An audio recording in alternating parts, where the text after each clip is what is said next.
Defense made a motion for a mistrial. Prosecutor was up to some fuckery. Potentially damaging evidence, no basis for it. The judge specifically said, do not ask that question.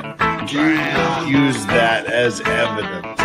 She walked right down the path and asked the question. It may be over on Tuesday morning. Batman Bruce Wayne bitch snitch.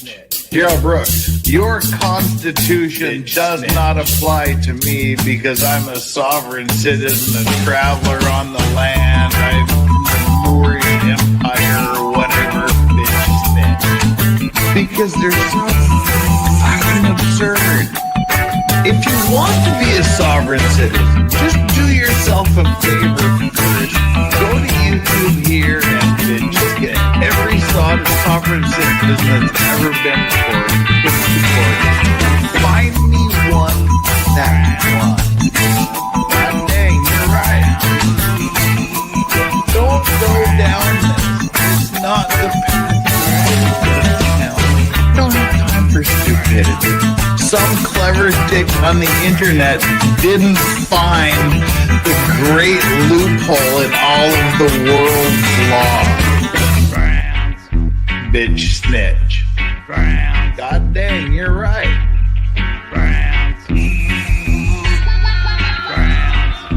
God dang, you're right. Traveler on the land. God dang, you're right. Moorish Empire.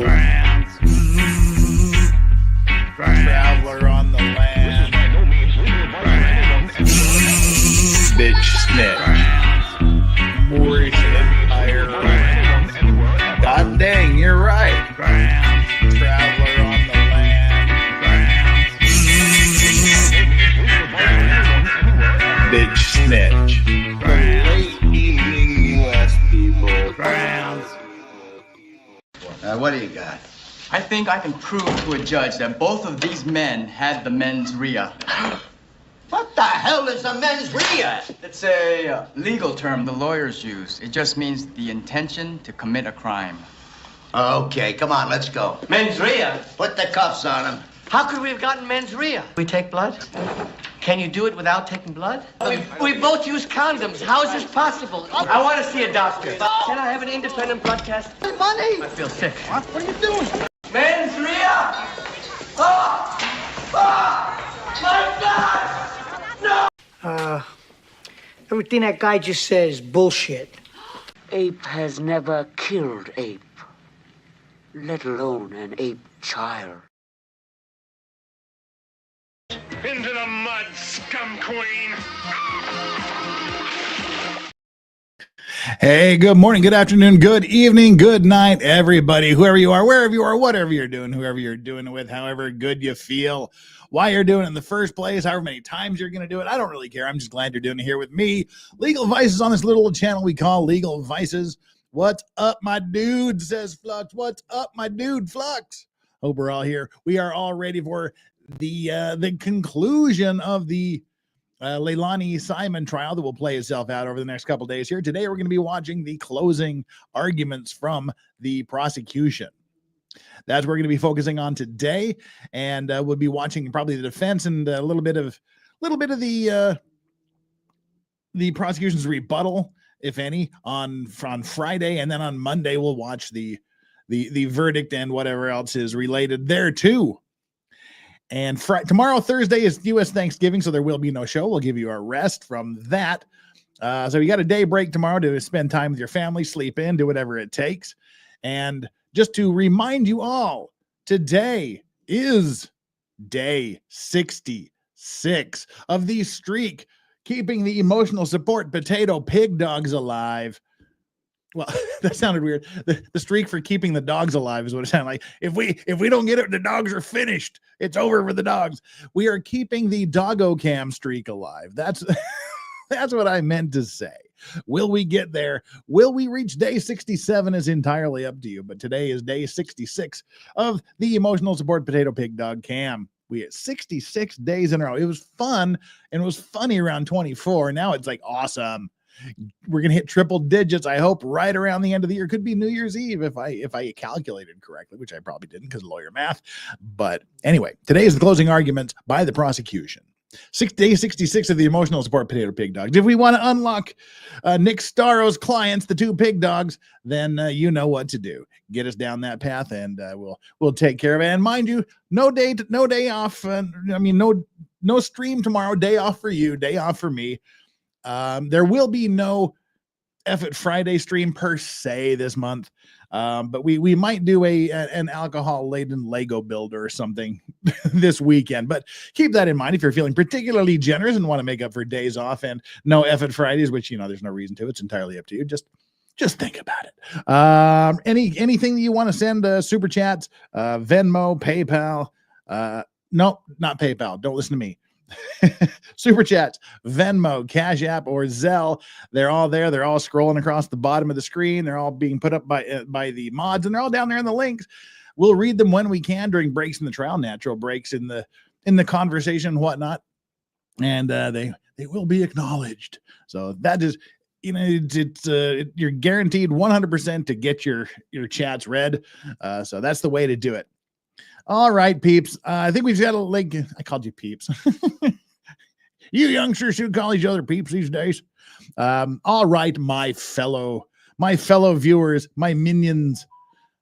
Uh-oh, that sounds like something from one of the alternate pay methods as we speak. It could just be my phone sending me an email. We'll never know, but let me pull this up. Well, I mentioned that we do have the like and subscribe poll set up today. So if you want to participate in the like and subscribe poll, make sure you hit the like button, make sure you hit the subscribe button. And if you have already subscribed, just double check to make sure you are still subscribed, please. That would help immensely because YouTube is asshole and they just delete.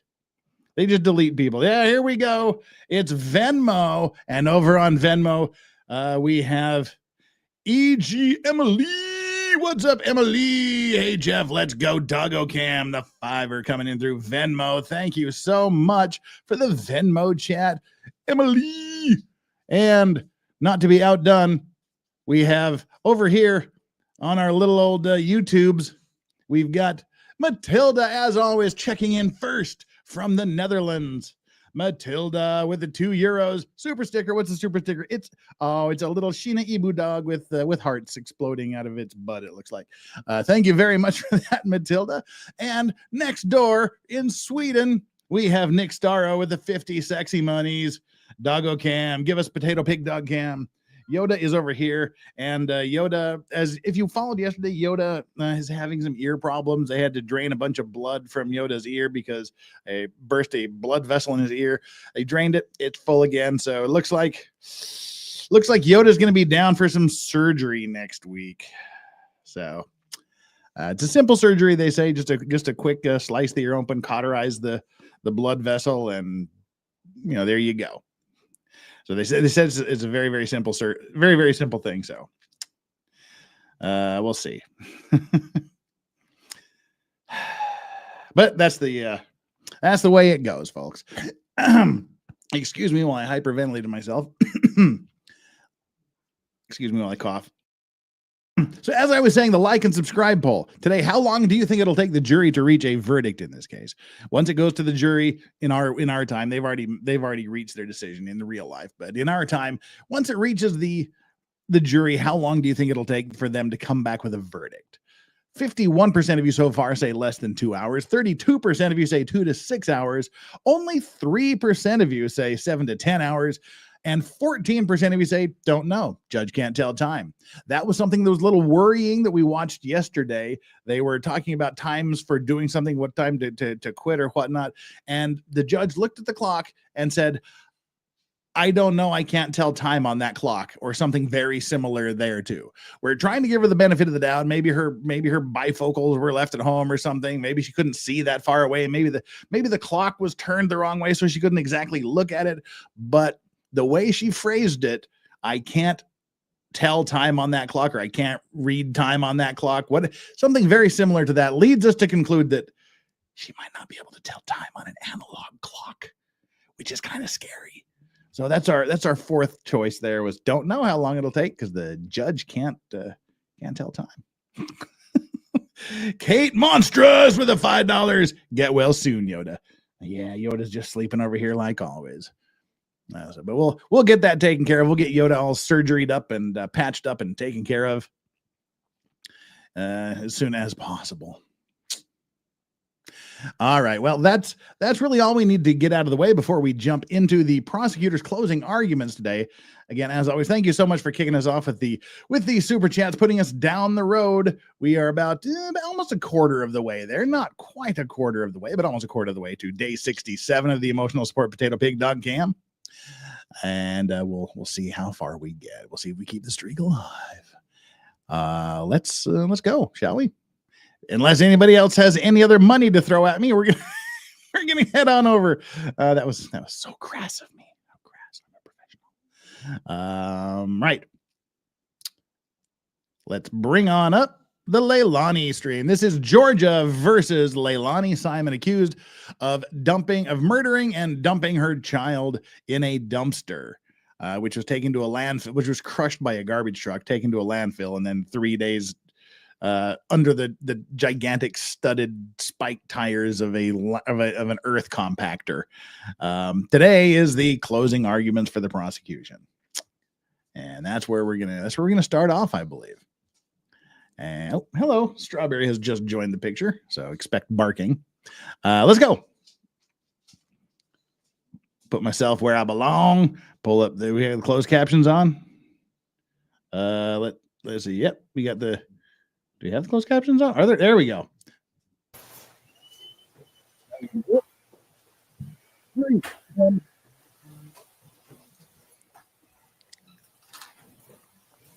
All present, Judge. All right. Good morning. Please have a seat.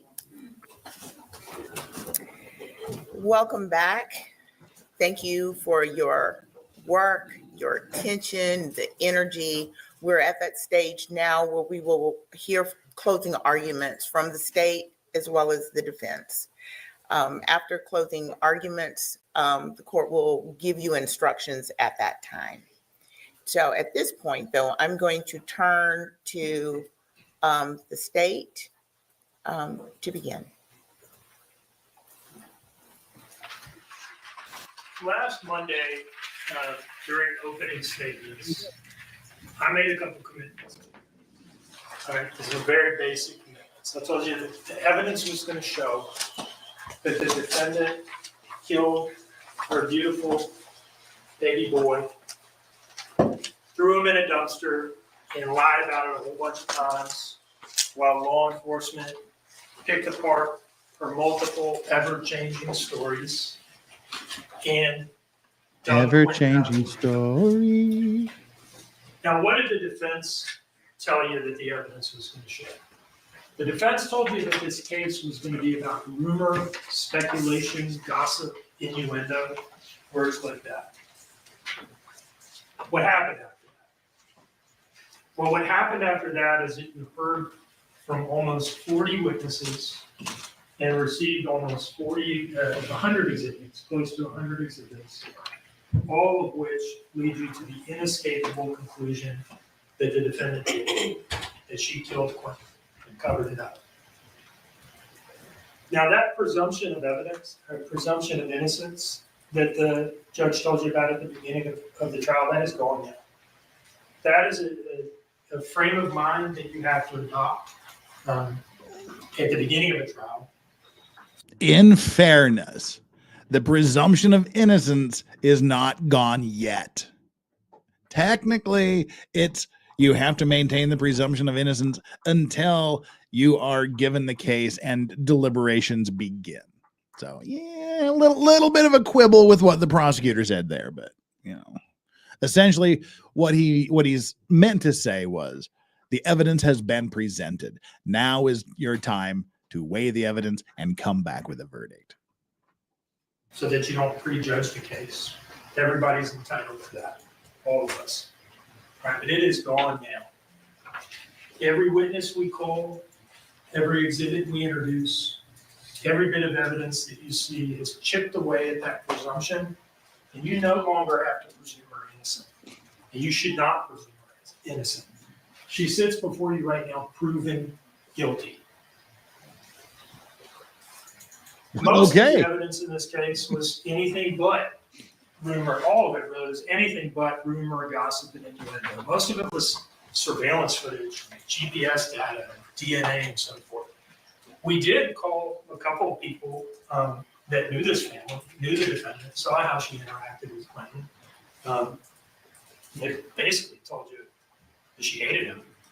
But that wasn't rumor. That wasn't gossip. That was based on things that they saw and they heard.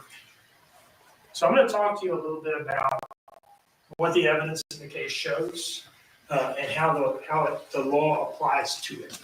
Because you're about to have to go back and apply the law to the facts of the case. Okay. Let's talk about evidence. Evidence is simply the means by which any fact that is put in issue is established or disproved.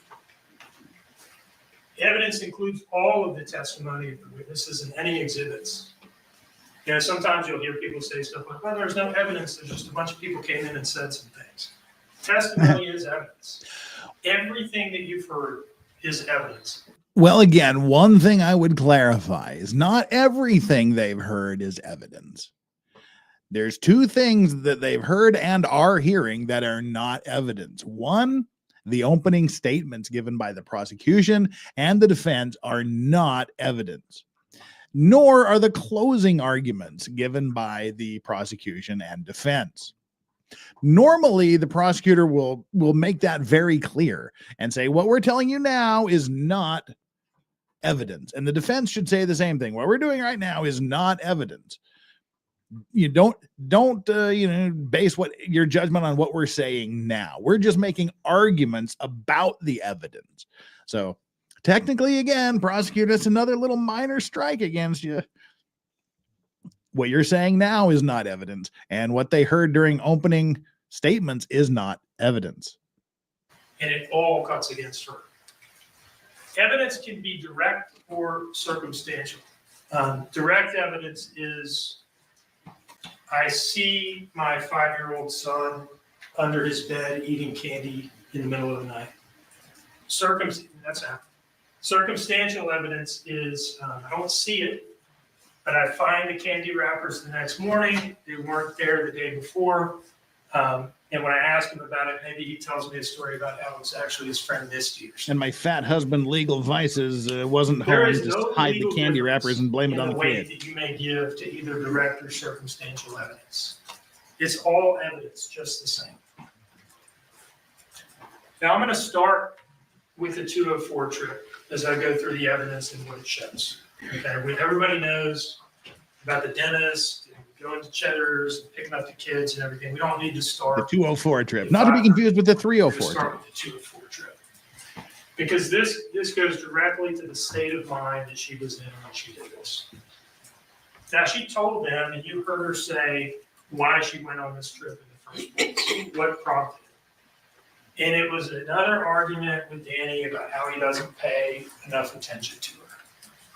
The evidence has shown that this defendant craves attention. She needs attention, specifically male attention. She needs to get boned, is what she said. You need oxygen. Yeah. That is what is going on with her.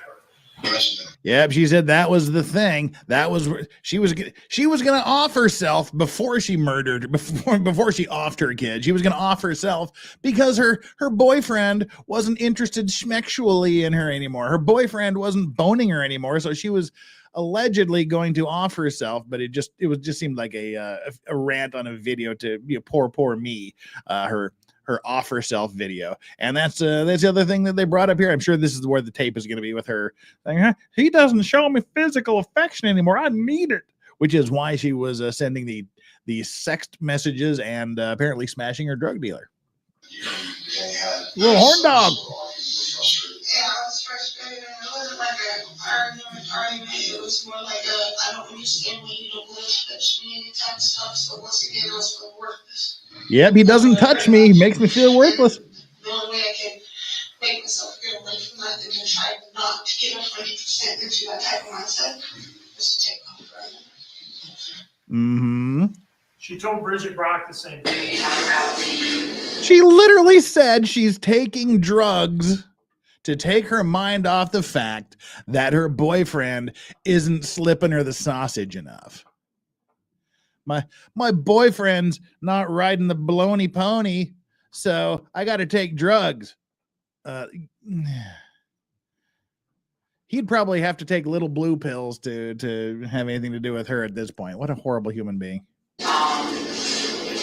You're leaving. I think you and Danny had an argument too at some point in time. It was because of lack of sexual tension that I was getting frustrated with her. The whole reason why I left anyways and came up with the reason. Okay. When she's not getting the attention, the amount and type of attention that she feels that she's entitled to, that she craves, that she needs, it makes her feel worthless, and it puts her in a really bad state of mind. And that's what was going on tonight. And of course, she must make the beast with two backs. The tooth and all that stuff. So at 10:22, she opens this dining room door and she goes out to the Dodge Journey. That's the only door anybody really uses coming and going from this house. It takes you right in the dining room. You come right out of the driveway into the dining room. And she goes to the Circle K. And something's afoot at the Circle K. Her face is swollen. She's got a blanket wrapped around her shoulders. She's not in a good way. She's in a bad way. And she buys 2 Natty Lights, White Tall Boys, and 2 cigarillos. Now, get that Natty Light and convenience store cigarillos. There you go. That's some class there. Oh, and speaking of cigarillos, I have realized that I have my own Oliva Senorita cigarillo that doesn't have an ashtray. I'll be right back. The beer might have been for Danny. That seems to be how she gets out of the house without telling him where she's going, having her run and pick up some beer. But the cigarillos, those were for her and Craig. That's who she's looking for. All right, there's messages between them in arranging these prior meetups where he's asking her to pick up rolling papers. He's talking about needing to find a room, I guess in his mom's house, I think is what he says, out on Arkwright Road, where they can find, where they can smoke. Because what she and Craig are doing at this time, what they do is they get together, they smoke weed, they kick it, and they have sex. Right? That's what the evidence shows is what was going on. Kick it and have sex. And she has been doing this a lot in the week plus leading up to this. These are all messages from her to Craig that are in evidence, and you can see it. September 25th, 2 in the morning, on the way. September 22nd, just after midnight. Okay, I'm passing Quaco now. September 28th, 10 p.m. After midnight. On the way Let down. it all hang out. October 1st, midnight. 1 a.m. I'm about to head that way probably. Just probably can only stay for a couple hours. A couple hours. These people are spending a lot of time together. October 2, about to drive over there actually. October 2, that was in the morning. This is in the evening. About to head over there and grab his ass at 40, so he'll shut up. This is what I was talking about. The way she gets out of the house and goes over here, she tells Danny she's going to make a beer run. Now, it's not just about the sex, all right? It's that he is providing this attention and affection that, again, it's like air to her. She has to have it. He's sending her messages like, this is in the context of her complaining about Danny and how he's not giving her what she wants. Craig is sending her messages such as, don't worry, it will be okay, I got your back. And she's replying, I know you do, and I got yours all the way. This is what she needs, this is what she craves. And this is what she is looking for that night. The evidence essentially shows that Craig was like her emotional support drug dealer. And oh, dunking on LEILANI Simon. I have 2 beautiful emotional support potato pig dogs. She's got an emotional support drug dealer. Put that on his shirt. It says Audrey. Yeah, I want to put that on his shirt. Emotional support drug dealer. Oh, that's good. Okay. Scored 2 points for the, for the prosecutor. That was good. Exactly, Strawberry. That was funny. Let's continue watching. No, they don't want to see you yet. They don't want to see you yet. They're still a long way away. I'm sorry. They just don't love you anymore. These are texts between her and Danny. Now, she had not told Danny that that's where she was going. She mentioned, she must have just mentioned the Circle K, the convenience store run. And the reason I say that is at 10:32, when she's leaving the Circle K, she tells Danny, gonna run to 204, I guess. He did not know that that's where she was going, because he responds, oh, okay. Be safe, I guess, my queen. Thank you, my emotional support drug dealer. And I'll be quick, I promise. And she had told him that before. He says, that was to her husband. That was to her boyfriend. So now she's on the way out to see Craig. 10:36, the dining room door opens. And that's Paul getting home. Danny texts the defendant 2 minutes after that door activity. Paul showed up and is going to bed. Now, Paul told you that after he got something to eat and went upstairs, he was in the bedroom and pretty much out of play for the rest of the night. That's direct evidence. Danny told you the same thing. That's direct evidence. The defendant in her interviews said the same thing. That is direct evidence. And Paul's phone activity provides circumstantial evidence supporting this. There's this exchange between him and a coworker where the coworker asks Paul, what time you going in tomorrow? And Paul responds with a 2-digit response, 12. That's at 11:40. He told you at this point I was laying in bed and either asleep or going to sleep. And the guy sends him 2 more messages and Paul doesn't respond. That short response and then the lack of any response to those 2 following messages is circumstantial evidence that what all 3 of them told you, that he was up in his room and out of play, is true. So that's what I mean when I say all this stuff is evidence, direct and circumstantial. You can look at this stuff and tell what happened. Back to Danny and the defendant's text messages with him. 10:41, she tells him, I'm about to turn on to 204. He says, okay. And then you get this series of text messages. Now, again, Danny told you that he was asleep. Okay, he told you that he was asleep or close to it when she got back from 204. She said that in her early interviews when she was all in on the abduction between 6 a.m. and 9 a.m. story, and it didn't occur to her that she might have to, at some point, throw Danny under the bus and pretend like he was awake. She said that he was asleep. And there's a series of, so that's direct evidence, those 2 things. Now there's a series of messages that provide circumstantial evidence in support of that, strong circumstantial evidence. The only way to read these messages is this is a dude who just wants to go to bed and is in the process of doing that. 10:44, he says, thank you for the little bit left, baby. So sweet, no lie. Now, he was straight up with you. He told you this is a reference to a very small amount of cocaine that she had left for him. He wasn't trying to hide anything from you. He went to sleep not long after this. And you heard from Special Agent Snyder that drugs affect people in different ways. And cocaine, in his experience, cocaine does make some people energetic, some people sleepy. It kind of depends on the individual person's physiology. And so these messages go on with Danny just trying to get her home because all this guy wants to do is go to sleep because he's got to get up for work in the morning. And the fact that he does get up for work in the morning at 5:20 is further circumstantial evidence that he was asleep and out of play, was not involved in any way, and had no idea what she had done. 10:45, I love you. Please come back so we can crash together.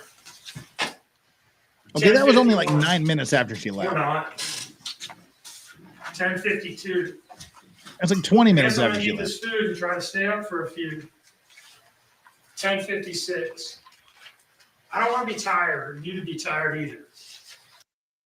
So Good Samaritan Danny is sending these messages. She can't respond on her quick, was it 10-minute run? Now she's been gone, what, a full 20 minutes now on her 10-minute run. Can't answer because she's smashing her emotional support drug dealer this time, apparently. So awkward. And Jill M's dropping the heat here with the 10 Australian dollars. We do want to see you, Straubs and Yoda. Don't listen to Dad. Lol. Well, clearly you do, Jill M. So that's appreciated. Thank you very much. Thank you so much for that. Let's continue with poor Danny and his text messages that are going unanswered because she is spending quality schmexy time with her emotional support drug dealer, Craig. So there are a couple, I've taken them out. There are a couple responses from her in here, but they're like one word. They're Daily kind of quick like bites, stiff no. type responses. Like, leave me alone. I'm not really talking to you. 10:57. And I know you don't feel great. I don't know how you're still up. 11:01. Mwah. Now, what is this message? This is a good night kiss from Danny. This is Danny giving up on it and going to sleep. I guess I'm not waiting up. I'm crashing. Can't wait for you to finish slobbering all over the knob of Craig, the emotional support drug dealer. Now, what is different about this night than all the other nights involving Craig? Again, this is the guy that she's going to for the attention that she needs at a time where she's upset and in a bad state because of the tooth and because of Danny, and she wants to go there and get what she needs and craves. Unfortunately, Craig wasn't there. He told you that. It was unchallenged on a cross-examination. I think Mr. Hilliard just asked him to repeat that. You weren't there? All right. And that's why she's only there for 10 minutes. She was in a bad enough state this night. This was a pop-in. There were no set-up text messages like there had been on other nights. She just drove over there and tried to catch him when he wasn't there. Aww. So now she's going home. Hasn't gotten what she needed from Danny and hasn't gotten what she needed from Craig because Craig wasn't there. Well, now that's something that apparently I missed the first time around. I thought she was with him, just having a quickie that night. But okay, apparently he dodged that bullet and was gone. All right, sorry, Craig. I take that back. She tried to score with her emotional support drug dealer, but he was nowhere to be seen. Lucky him. So she's double frustrated. She's double sexually frustrated. Can't get it from Danny. Can't get it from Craig. Point of the whole Craig thing, the messages and then putting them up, is just to establish that he wasn't there and he was not able to give her the male attention that she needed. The male attention. Not like a character assassination, like, hey, here's some salacious text, let's embarrass her. No, it's part of the story of that night. It helps tell the story of what happened. Such a gentleman. Male attention. He wasn't giving her the D. He wasn't there to give her the D, prosecutor. You said bang earlier, so you don't have to go to male attention. And so she has to settle for $80 worth of Coke and Percocet from Tim Weston, who also lives out there. Oh no. She okay, it's all making a little bit of sense now. She's not getting boned by her boyfriend, so she's got to go out to her emotional support drug dealer, Craig Weston. Craig's not there. Craig avoids having to give her the D. So she's like, crap. Craig Weston's not here. Better call his brother Tim and get the drugs from him. All right. Tim, you're getting your brother's seconds here. Sorry. She goes home and she enters that dining room door at 11:13 p.m. And you saw the GPS and everything. It all lines up with this. We don't need to look at that anymore. I think you all got it. The GPS stuff. This is like 15 minutes after Danny's last text to her. The dude is asleep or close to it. And so she's the only one who's up. And she's the only one that's agitated. And she's the only one that hates the kid. Yeah. That hates Quentin.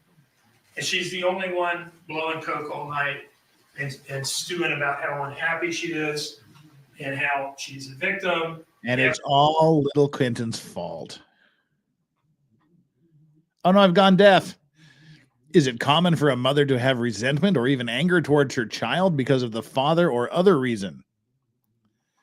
Come on, don't lose audio during this. I'm sure he's saying something really awesome right now.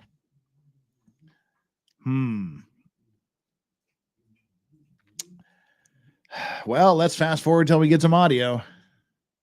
That's unhelpful, sir. Oh, come on. Really?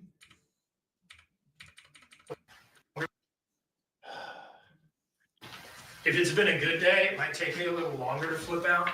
But if it's been a bad or stressful day, it can happen like that. Uh-oh. Well, this was a bad or stressful day. It was a bad or stressful day. That was definitely a bad or stressful day. She wasn't getting some sweet man love from Danny, her emotional support dealing drug dealer.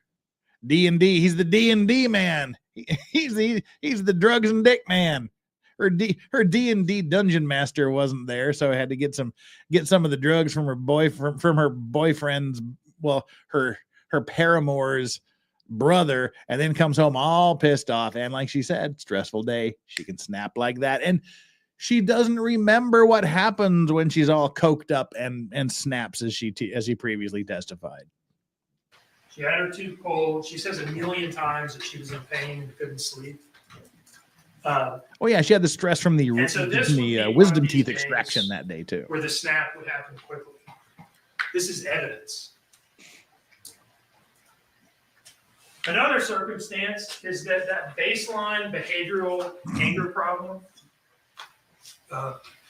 propensity to snap, is exacerbated by the drug use.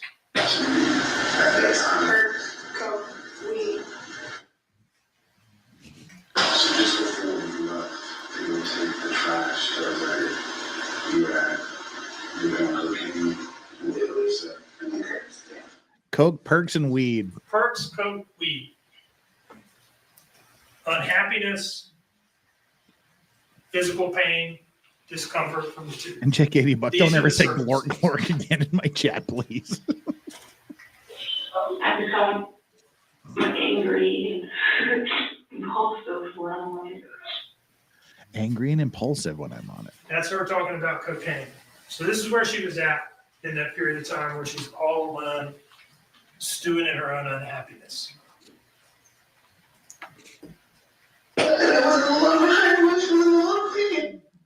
She says it herself.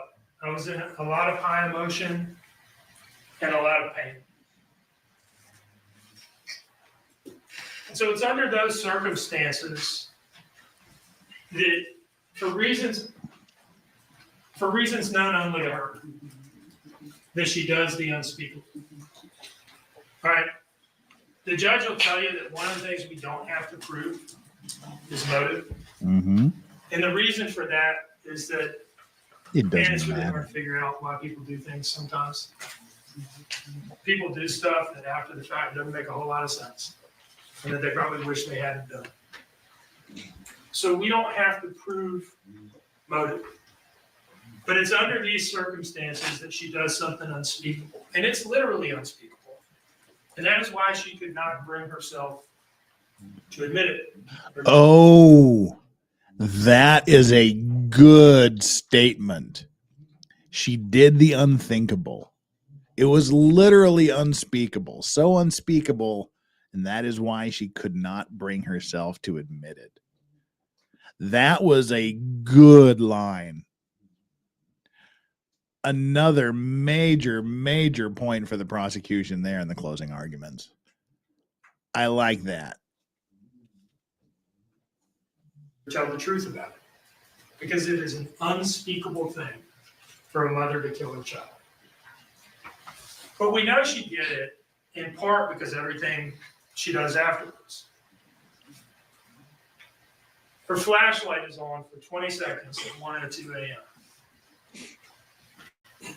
And that's because she's creeping around the house.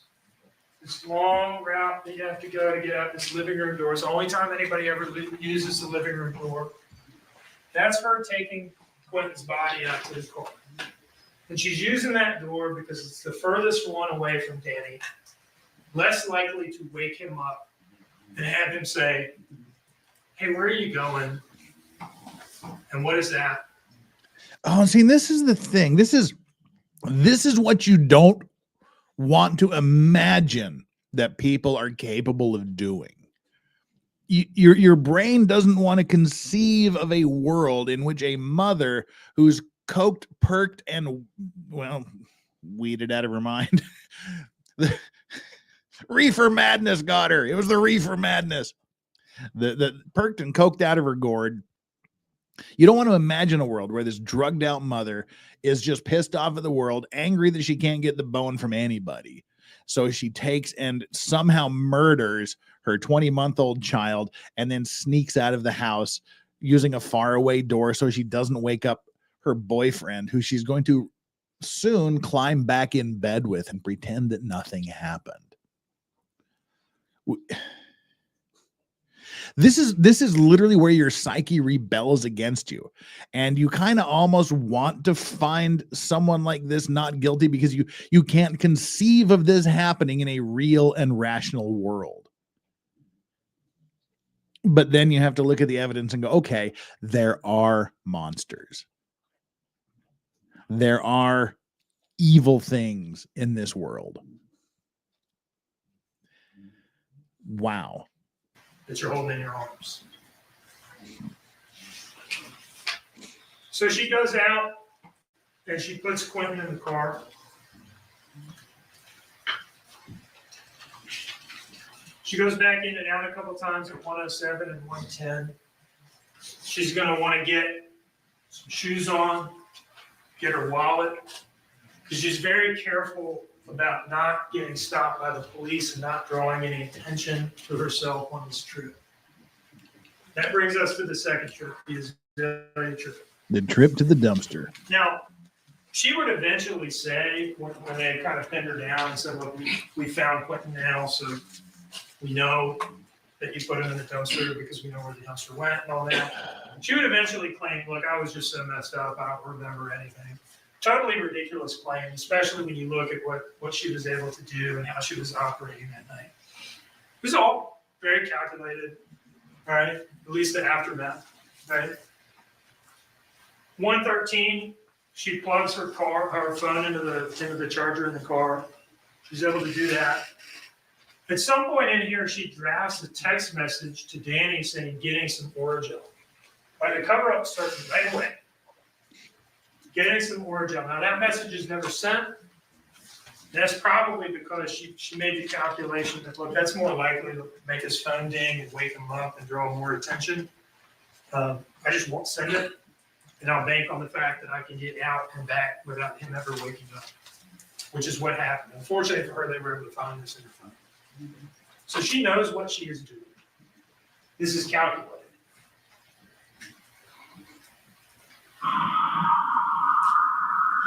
She turns from Buckhalter onto Ogeechee Road. Hopefully this video will cooperate. This is one we're having a little bit of a problem with. At least she's signaling. She's coming to a complete stop. And signaling. She's using her blinker. Yep. That's how you want to drive when you have your dead child in the car and you're going the wrong way. You don't want to get stopped for rolling through a stop sign or failing a signal. That's what's going on here. Yeah, that actually happens a lot in the policing world. I got pulled over once in the States for driving too carefully. I literally got pulled over for driving too carefully once. I was in the middle of the night. I was coming home from a late shift at work, and the cop pulled me over. And he says, how much have you had to drink? I said, absolutely nothing. Why would you ask that? And he said, well, you were going the speed limit.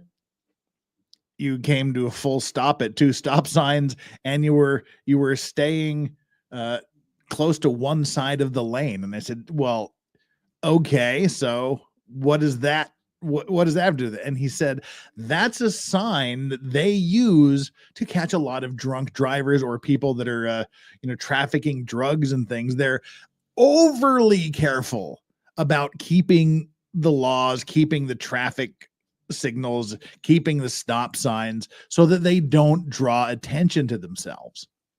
So actually, obeying the law is a sign that you might be doing something even more illegal. It is a thing.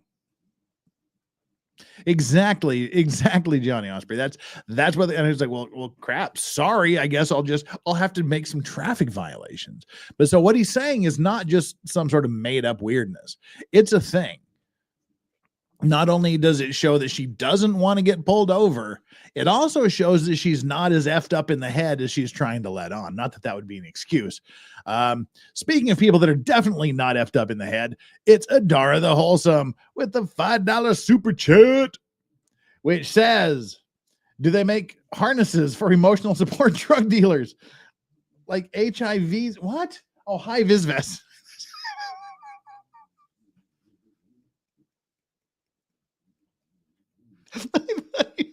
I thought you said like HIV vests. I'm sorry. Do they make harnesses for emotional support drug dealers, like a high-vis vest with leash, like those toddler harnesses things with a patch reading ESDR? Yeah. I don't know how funky they were, but there may have been some harnesses involved and leashes, but it definitely wasn't an HIV vest. Oh my God. Sorry about that, Reed. That was a terrible super chat, Reed, but thank you. Thank you so much for the support. And Adair Key has dropped $25 worth of Legal Vices gifted memberships, which gets a ship's bell if you happen to be. Who do we get this? Ramalama Ding Dong, Ramalama, Johnny Osprey, Lisa, aka Baltimore Paparazzi, Sandy Nichols, and XX name XX530. You got the gifted memberships from Adair K. So give Adair a super special thanks for that. And thank you again so much, Adair, for moving us ever closer to the emotional support potato pick dog cams and erasing the memory of my terrible, terrible read of that super chat. I'm sorry, Adair. I thought you said HIV vests. All right, let's go. I'm digging my hole deeper. So when she tells you, I just don't remember, don't believe her. Don't believe her. This is that camera that's oriented at the dumpsters. Stupid. You can see the headlights All right. up in the top corner. Right, I'm just the top center. Yeah, this is dumpster cam here. Ugh. Now, I've left this whole video in here. I don't know whether I'll play the entire thing, but the reason I left it in here is because it's long. It's like 2 minutes that she sits at that dumpster. You don't need 2 minutes to throw away old food. A story that was always ridiculous and totally transparent. She is sitting there thinking about whether she's really going to do this. Because once you put them in there and you drive off, you can't take them back. That Waste Pro truck is coming, and you made your decision. 2 minutes to think about whether she really wants to throw Quentin, her son, in the garbage. Ugh. Such that he gets crushed into pieces by a compactor in the garbage truck and ground into pieces at the landfill. She thought about it. She thought about it. And she chose to do it. And there was that bit in her October 12th interview with Special Agent Snyder that was so telling. She's given this ridiculous story about throwing away the trash. And he puts in front of her a picture of that camera on the trailer right across from the dumpster points at the dumpsters. And he asked her, "What are we going to see when we pull the footage from this camera?" Now, unfortunately, that camera didn't work, despite the best efforts of everybody. Chatham County Police Department, the local FBI. So the camera directly on the dumpster wasn't working that night. That's just fucking convenient. That always happens with these. Like, that's like the one night this camera didn't work, or that's the one night they couldn't extract data. But the camera showing far away, her parked in front of the dumpster for 2 minutes is significantly damning. And Emily Gardner. Well, we also have, wait a minute here. We have Sonny or Chris. Sonny or Chris is dumping 5 Legal Vices memberships. I don't want to miss that. Scrolling up, Sonny A. Chris. Thank you so much, sir. What's going on? What's going on? Sonny A. Chris dropping the 5 Legal Vices memberships. Oh my gosh, there's so much happening right now. Sonny A. Chris dropped it. And who got these 5 Legal Vices memberships? Maddie Lopez, KS Girl Friday, I Am Joe TV, Mags, Myths, and Legends, and Ecopos, however you want to say that. However you want me to say that, I'll say it however you want me to say it. You got the 5 gifted memberships from Sonny A. Chris. If you're one of those people, make sure you give him a super special OG thank you for supporting the camera, and another ship's bell for Sonny A. Chris because he's so awesome.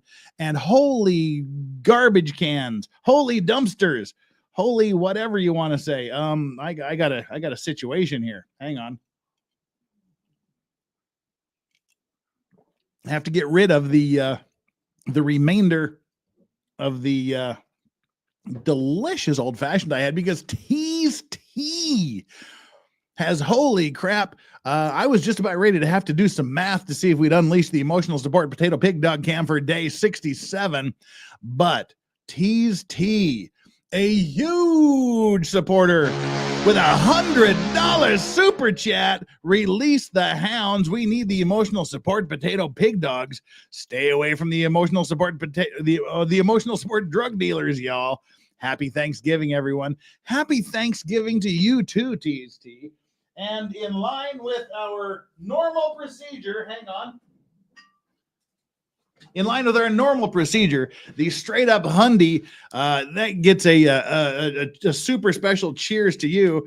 This is like a super tight cork on this bottle of scotch, and if I can't get it off in like the next second, I'm going to abandon it and reach for the alternate bottle.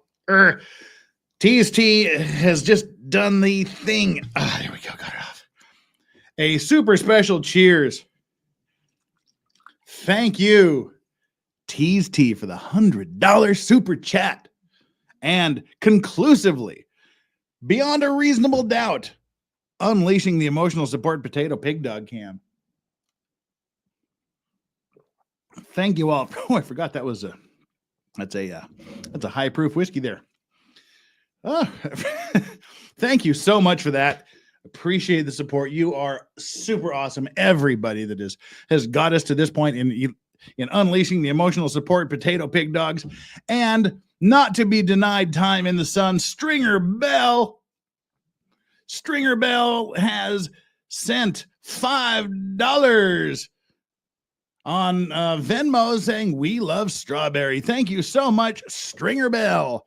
You are super awesome. Oh, Tanny Simmons has got something to say about this.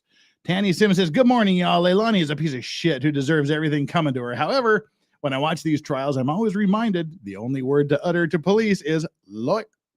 Exactly. But I dare say it wouldn't have helped her in this case. She should have done it, but yeah, she didn't. And it probably wouldn't have helped her anyway. So thank you, everybody. Now we are to that point in the show where for day number 67, and this will take the place of our midstream grift because we've stopped way too long here. So while I'm doing it, make sure you hit the like and subscribe button, folks. And if you have hit the subscribe button previously and believe you're subscribed, just double check to make sure you are. Thanks. Leilani, everybody that's been going on here, we don't like you, but we have to pause the closing arguments against you here while we take care of some business. Yeah, we are day 67. So the first thing we need to do is get rid of that stupid sign up there. Day 67, keeping the streak alive. The emotional support potato pig dog unleashing is here. So ladies and gentlemen, due to your amazing support, your super, super generosity, which I do not take for granted in any way whatsoever. It always amazes me how much awesomeness you guys have in you to support this little old show we do here. It is with the warmest heart and full of Thanksgiving gratitude that I can give the command for day 67 to Release the hounds.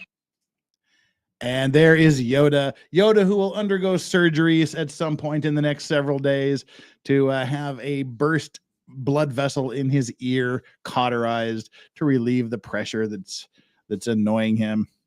And there's a quick strawberry stream. She sensed that the doggo cam was unleashed, so she came in here for her 15 minutes of fame. So we'll get to her momentarily when she settles down. All right, everybody, thank you very much. That's where we are. You guys are so awesome. Oh, but not to be outdone, Diane Chase, member for 1 month. I was gifted a membership and then joined on a rewatch. Oh, thank you so much, Diane Chase. You are super awesome. But glad to be here, having a nice drink with you. I've had 2 nice drinks. I will say that old fashioned I made before the show was one of the best I've ever made because I had time to relax and make it. So thank you very much for continuing to support the channel, Diane Chase. You are awesome. So thank you. Thank you so much. Appreciate you being part of the Clean and Sober crew. Man. All right, you guys.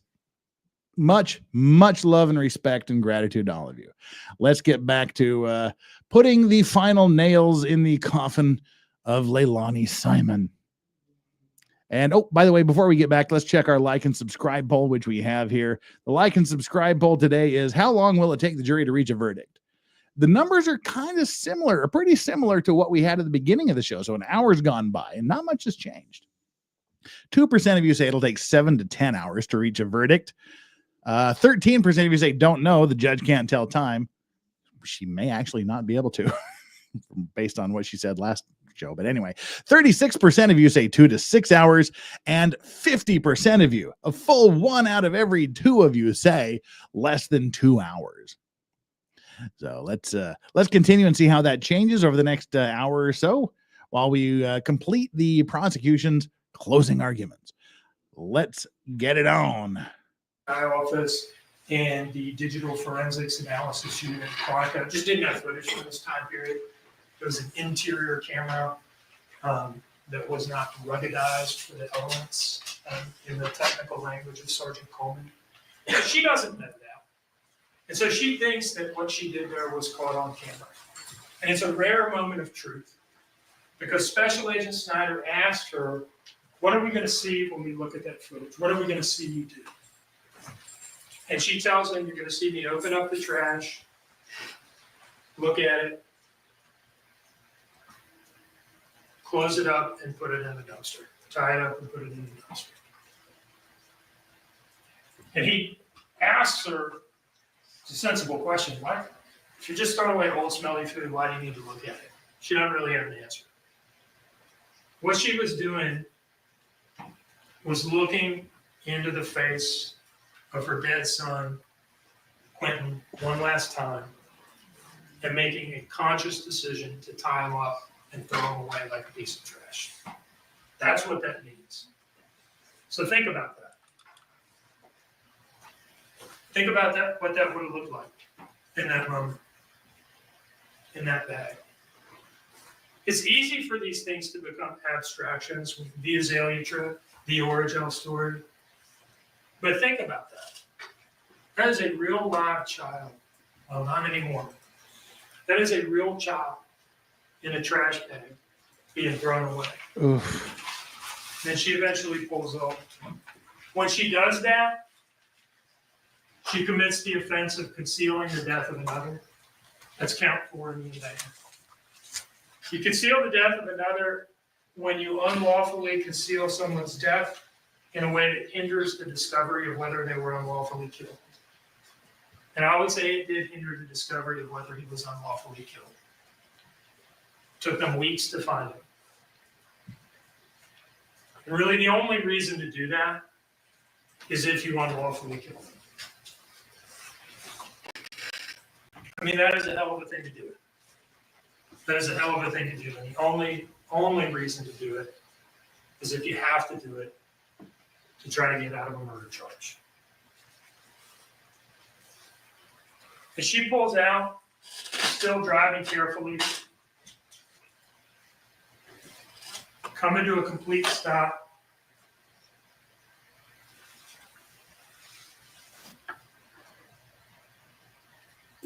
Putting on her turn signal.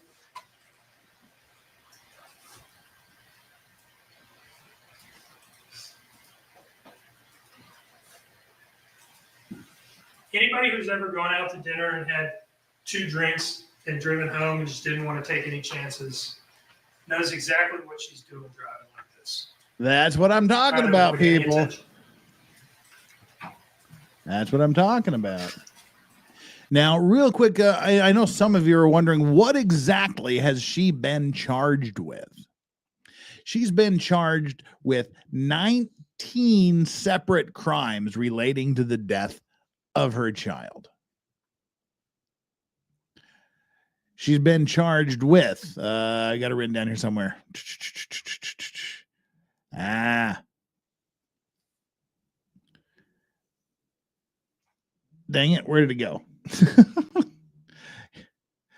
I had it and I closed the dang stupid window. All right. She has been charged with malice murder, 2nd-degree murder, felony murder, two counts of felony murder, 1 count of concealing the death of another, filing a false report of a crime, and 14 counts of making a false statement. So 14 counts of making a false statement, false report of a crime, concealing the death of another, 2 counts of felony murder, and 1 count of malice murder. Those are what she's been charged with. And Canonical Heat, member for 4 months.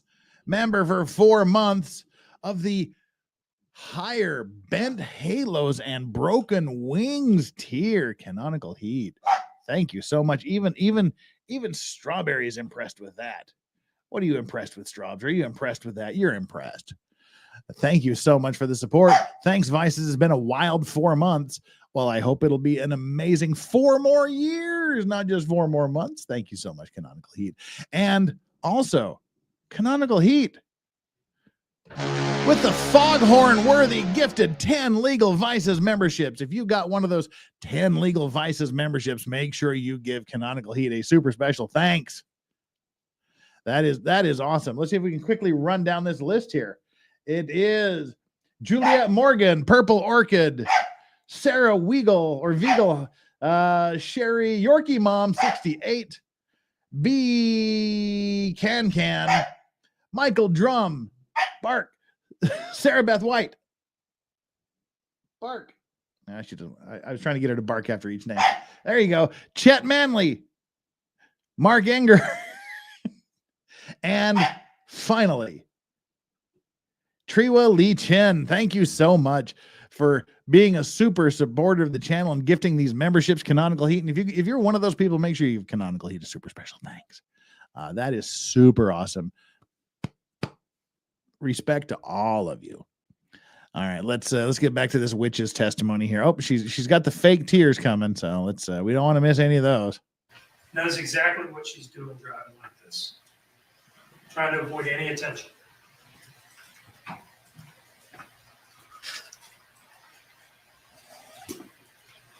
The next day, she would talk.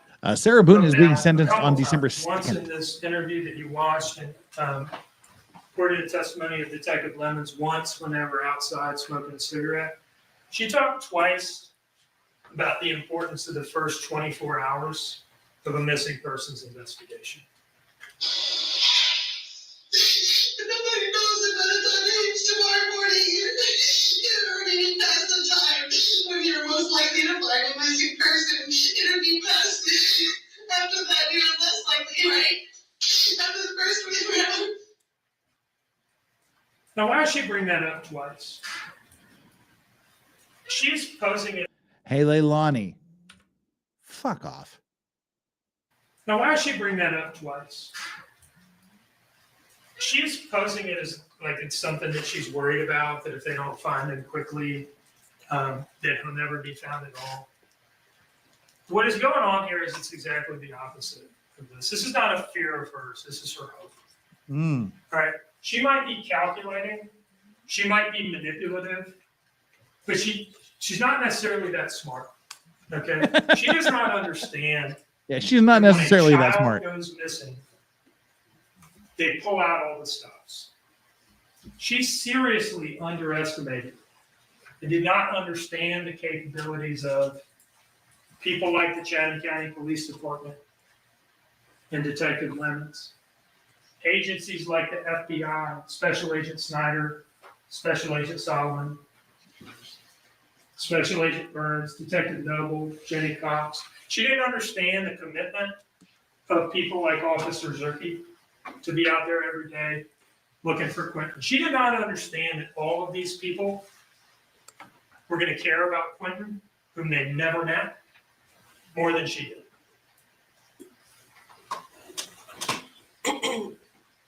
By 1:26 in the morning, she's home and she's unplugging her phone.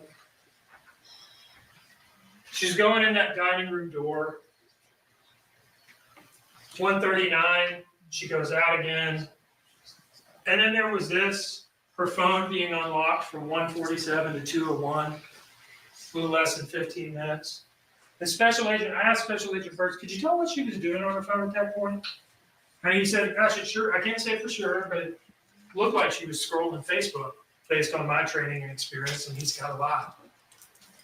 She's sitting there on Facebook trying to calm herself down and level out a little bit after doing this thing. Can you imagine it's like murdering your child? I hope to God none of you can actually imagine murdering your child. I mean, I wanted to just smack the ever-living shit out of mine every now and then, but you hold back. But just like doing what she's done and then scrolling through Facebook. Ugh. Freaking monster. And we've got Jill M's with the Aussie $5 treat, Dad. You made your money off me, lol. I will go get them a treat here in just a bit.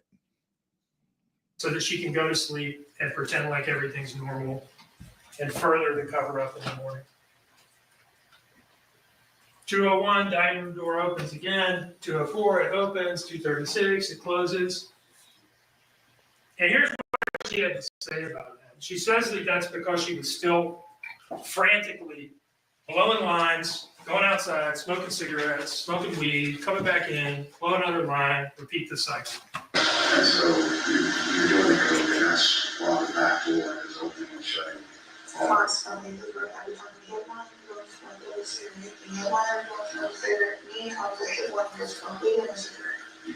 I always be was always the extent of what I was doing.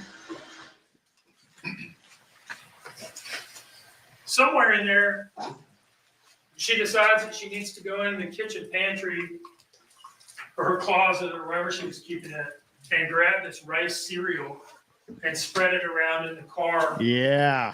It's part of the cover-up. Yep. Some kind of half-baked effort to absorb odor or something. Like yep, that. That's what we Throw off the speculated about cameras. yesterday.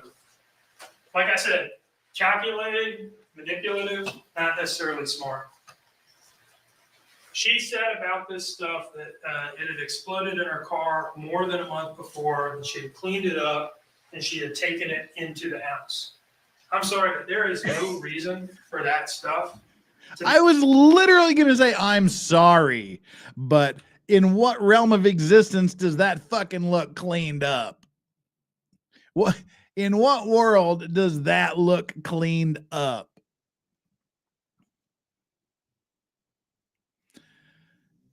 Come on now. We know that's horseshit. We know she's throwing that down because she's trying to cover this up. She cleaned this up over a month. That's clean? All right. In her car more than a month before, and she had cleaned it up, and she had taken it into the house.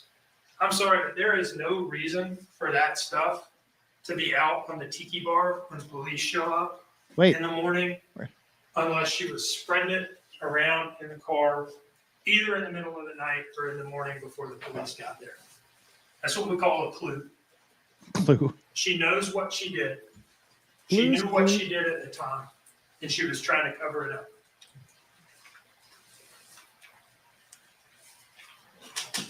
$5:20, Danny gets up and texts the babysitter, hey, the kids are going to stay here with her today, Miss Michelle. Now, there was some effort made in trial to make this look like shady or nefarious on the part of Danny. And sometimes you have a fact like that where initially when you hear it, he texts the babysitter that they're going to stay here. That's maybe a little weird. But then you just ask him, and you get a totally sensible, reasonable answer, which is that he was just sick of her shit. Okay? Oh, no. Oh, no. The prosecutor just dropping the random curse word. He was sick of her shit. There you go. The prosecutor dropping the heat. So he did that during his opening statements. He's talking about him banging. And now he's like, he was just sick of her shit. You don't often hear, like the lawyers cursing unless they're quoting witnesses or text messages or something like that. He's just like out of the blue dropping this. He's tired of her shit bomb. I like this prosecutor more and more. I want to see more cases that he's involved in because this guy is a very, very good prosecutor. He was just sick of it. You're staying up all night doing drugs, not waking up and running around, not waking up to go to work and wanting to spend money on a babysitter. That's all this is. And it couldn't have been that abnormal because Michelle's response is not, well, Daniel, this is highly out of the ordinary. There's something going on. And she just says, okay. And he takes this route to work, the most direct route, the quickest route, that does not go by a Zelle mobile home closet. That's the testimony you heard, and we looked at the zoom in and all that stuff.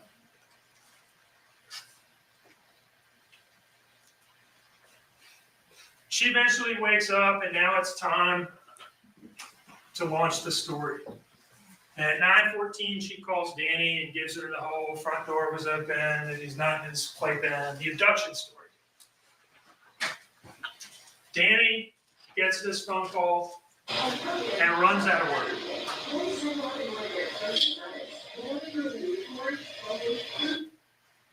He does not know what is going on. He has no idea what she has done.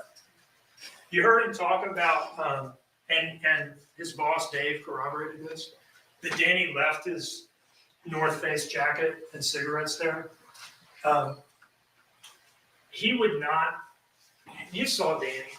He's a nice enough guy, I guess, but he's not sophisticated enough to know he was involved in this, that he needs to begin acting before he's ever like home talking to the police. It just would not occur to a guy if he's somehow involved and is trying to disguise that, to start acting at work before he ever even gets home. He runs out like this. Well, now I'm gonna take a little bit of umbrage with what the prosecutor just said there.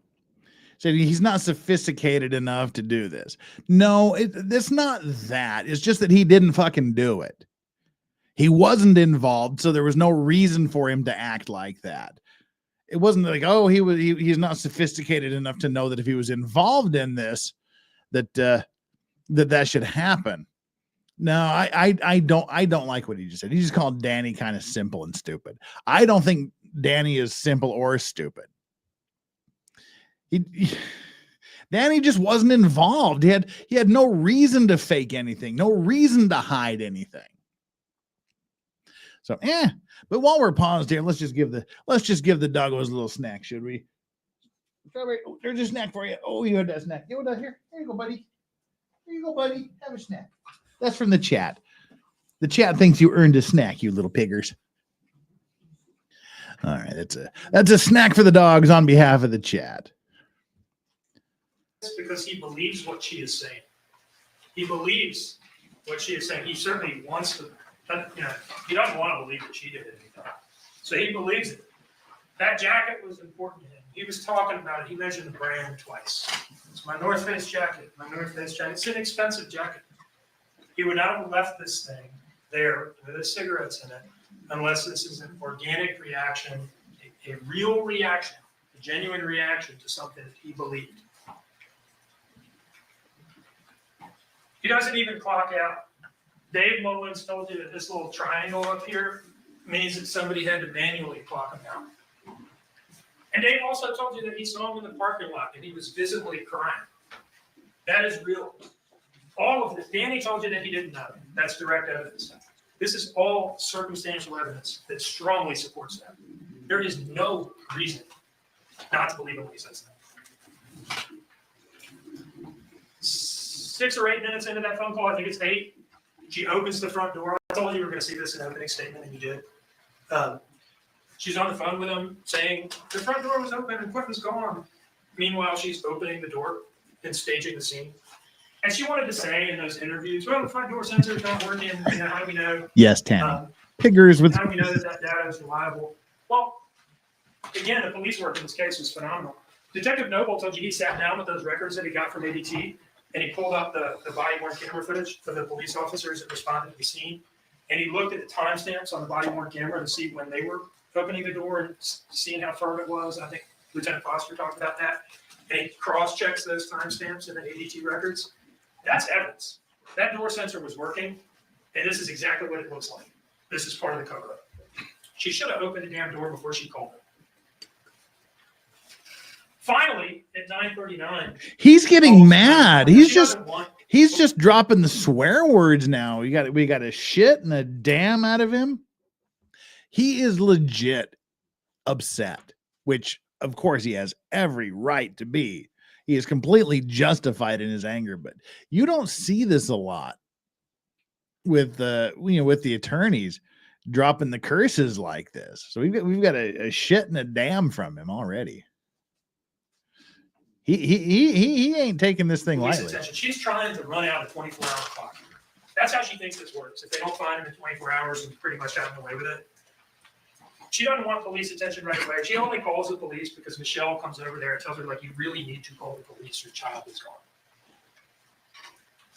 And that's when we get into what has a heading in the indictment of the falsehoods on October 5. Now, I typed up this indictment. I call these things falsehoods in there because at the time of indictment, nothing's been proven. We can call them lies. Falsehoods sounds a little softer maybe than lies. Let's just call them call lies. these things lies now. Yeah. Okay, because we're at the end of this thing and we've proven all of this. The lies on October 5th. Count 5, false report of a crime. She committed this offense by implying that Quentin Simon had been abducted by an unknown intruder. Now, initially, it was just an implication. I woke up about 10 o'clock and I was worried about 6, so between 3 hour period, still out in front door, so look at the sun is not in his sleeping. She would go on a little later that day to state this a little more directly. Accident. There was no somebody falling. There was no horse playing. There was no door being looked over and a child walked outside. There was none of that. None of it at all. But whatever happened, somebody picked that baby up out of that playpen and they took it with them. That's what they did. There's no way he can get out of that playpen on his own. No way. Of course, there's the whole deal with her telling Detective Wilkins that she went to bed at 12 and woke up at 9. So this thing starts falling apart almost immediately. So when's the last time you saw your child? When I went to bed last night. And what time was that? Do you remember? Around 12. 12? Okay. 12, I went to bed. I was in TV room yesterday. I'm sorry, that's it. I went to bed late. I get you. Listen, I have them too. So I got up this morning about 9. Detective Robbins sees the car on the flock camera hitting the previous night, relays that to Lieutenant Foster, and Lieutenant Foster goes and gets the first version of the origin story. Where'd you go? Around right there, that's her arm. My friend that is working, she got worried up there, her niece, they went home. Now, for those of you that were wondering, as I was during the first 837 times this video was shown, that is her boyfriend Danny standing there in the orange vest, in the high visibility vest, as some of you in chat would say. As one does, leave your house at 1 a.m. to get a topical oral anesthetic from your friend. And Danny, of course, is looking at her like, what is this woman talking about? Mm-hmm. I've been home from work for about 3 hours now, maybe 2.5. He knows what's I've up. never heard a word about this. So then they go to headquarters, and she continues the lies of October 5th. Count 6, making a false statement by saying that the purpose of the 204 trip was to pay an existing drug debt, paying off a $20 weed front. We're looking at an $80 cash app, and she later admits that it was for Percocet and cocaine. You didn't get anything. No, because I just paid him $20. I gave him $20 in my life, and it was a couple days ago. Each one of these lies on each one of these days is a separate crime. Count 7, making a false statement for saying that the only controlled substance of which she was a regular user was marijuana. And you'll remember this flowery lie that turned out to be Huggy, 20 totally months untrue, old. like in a big way. The baby was 20 months old. Like, anything anybody got worried about, anything with me is not me. Because that was me. I'll be honest about that. Everything else, no. I was very bad. I was struggling. Because I was covered up in this. So I said, anything that's not homegrown or bought at a convenience store, I don't want it. When I'm homegrown, I don't be cooked up so when I'm going to hurt. I don't know if they're homegrown and grown. I'm not creative. Count 8, false statement for saying that the only controlled substance she had used in the past 24 hours was marijuana. Okay, now we're getting the details of like all of these false statements she's made, and they are going after her for absolutely everything they can possibly go against her for. Yeah, the only thing I did was marijuana, and then turns out it was coke and Percocet. Bam, you're catching the charge. Like every time she lied to the prosecutor, she's catching another charge. Good for her. You deserve each and every one of these 14 charges of making a false statement. No, I did not take a Percocet right now. I'm pissing the company right Bitch, now. you're lying. And then the big one, right? The big one is what she was doing at Azalea after 1 a.m. Count 9, making a false statement. That she met Misty at a Chevron service station and had obtained Oregon Mm-hmm. from her. My mouth was really bothering me about almost 1 in the morning. We called Circle K to see if they had water gel. No. So I got in contact with another one of my friends named Misty that I used to work with. He has a lot of mouth problems. Yeah, see, she not only was she lying about seeing Misty, but when they put Misty on the stand, she said, nobody's ever fucking called me Misty. My nickname is Missy. So she didn't even get the nickname of her friend that she never met. Correct. It was Missy. This dumb cow. Sure, she had you worship. Let her up there at the Chevron. And of course, her excuse for why Missy said, I haven't seen this bitch in 4 months was because Missy's a crackhead and she doesn't remember things because she's always doing crack. Liar. Also 12 minutes. And this lie is for the purpose of committing the offense charged in count 10, false statement by concealing a material fact. Most material fact in the case. That on that trip, she had in fact traveled to Azalea Mobile Home Plaza and there had discarded her son, Quentin Simon, in a dumpster. October 8th, with Bridget Brock, more lies. Count 11. Again, stating that the purpose of the 204 trip was to pay an existing drug debt. I told you in an opening statement that the evidence would show that she just had not had enough time to adjust to the new information of Misty saying I didn't see her and the cameras saying we did. So her only choice at this point, because they confronted with this one during this interview, is just to double down on it. Left about 10:30 to 2:40. $20, basically 20. Okay, and then paying $20. Red and for when? Okay. Count 12, false statement for concealing a material fact. The point of that lie was to conceal the fact that she had used controlled substances. She was in a lot of high emotion and a lot of pain and using cocaine, Percocet, and weed. Again, that's because that circumstance contributed so directly to what she did to Quentin. Count 13, false statement, for again stating that the purpose of the Azalea trip was to meet Misty, which again is not even her real name, to obtain Orajel. Liar! Okay, because Misty had talked to you. Yeah, she has. She had to talk to you by some time. Yeah, she did not have a conversation with you about Orajel. Yes. So in your mind, you looked at all these timestamps and possibly you came up with a story that's partly true. No, that is. But there's very, very many missing pieces, right? And in your story, you haven't been completely honest about where you were at and why you were at. I was 100% honest about where I was at. I showed like 360. I told them I didn't give them the order that she gave me. Right, and that didn't happen. We already interviewed this. I got the order that did happen. She had moments I remember. That's the reason why I asked for it. You have to talk about this. It did not happen. Yes, it did. Liar! And again, the purpose of that is to conceal that material fact, what she was doing there. And we talked about what that was. October 12th, making a false statement. By again saying that what she had done in Azalea was meet Misty for Orajel. Shut the hell up. Location was changed. It was the Chevron. Now it's, okay, you got me on the cameras at Azalea? All right, fine, I met her at Azalea. And I did. If I did. So it may have been in Azalea, not the Chevron, but I did meet her 100%. So you went to Missy's house, and did you go inside her house? She was just standing outside. Yeah, that's fine. How long did y'all interact there? How long were you talking? 2-3 minutes was quick little conversation. Everyone has her mouth feelings. She does. Yeah, there's the, she doesn't remember because she's a crackhead. A few minutes later, I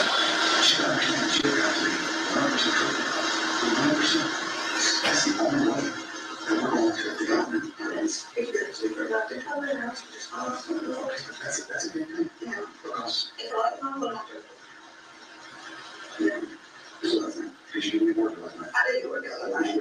But I found it, and the card was one of the ones I lost. I found my way back to the house.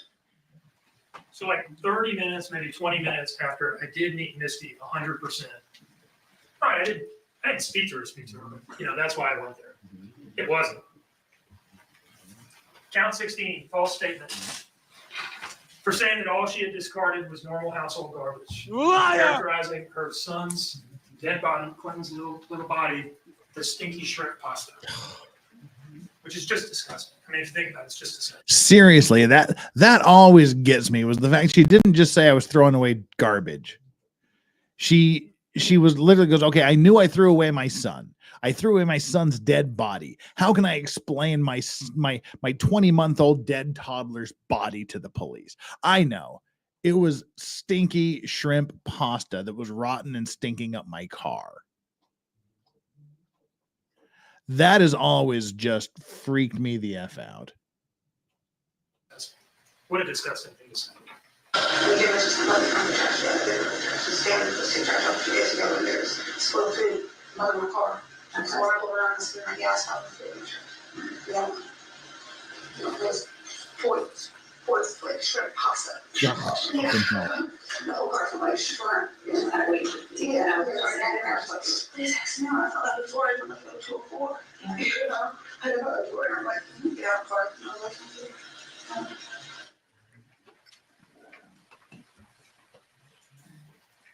Stop it. I didn't think anything of you on this. There's just, I'm scared. I'm in the car. See an opportunity up and go. Just didn't think about it. That's why I didn't mention it over the previous 5-6 hours of interviews. I didn't think anything of it.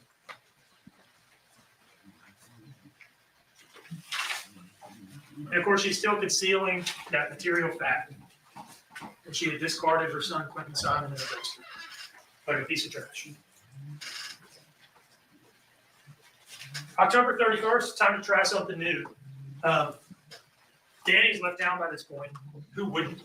You know, that was characterized as some sort of suspicious activity on his part. This is a guy who had no connection to Savannah other than her. The relationship was already falling apart. It's a difficult woman to live with and to be in a relationship with. And by this, Yeah. Now he knows that she's killed her child. It doesn't take that long to figure that out, even if he didn't want to believe it initially. So he goes up to his parents' house. Who would? All right, so now, by the time October 31st rolls around, hey, Danny's gone, screw Danny, I'll put it on him. And that starts with that text message to Special Agent Solomon on October 24th. And she starts throwing Danny under the bus. I'll tell you something about this count right now. It says that she made this statement to Detective Lemons, Special Agent Solomon, and Special Agent Snyder.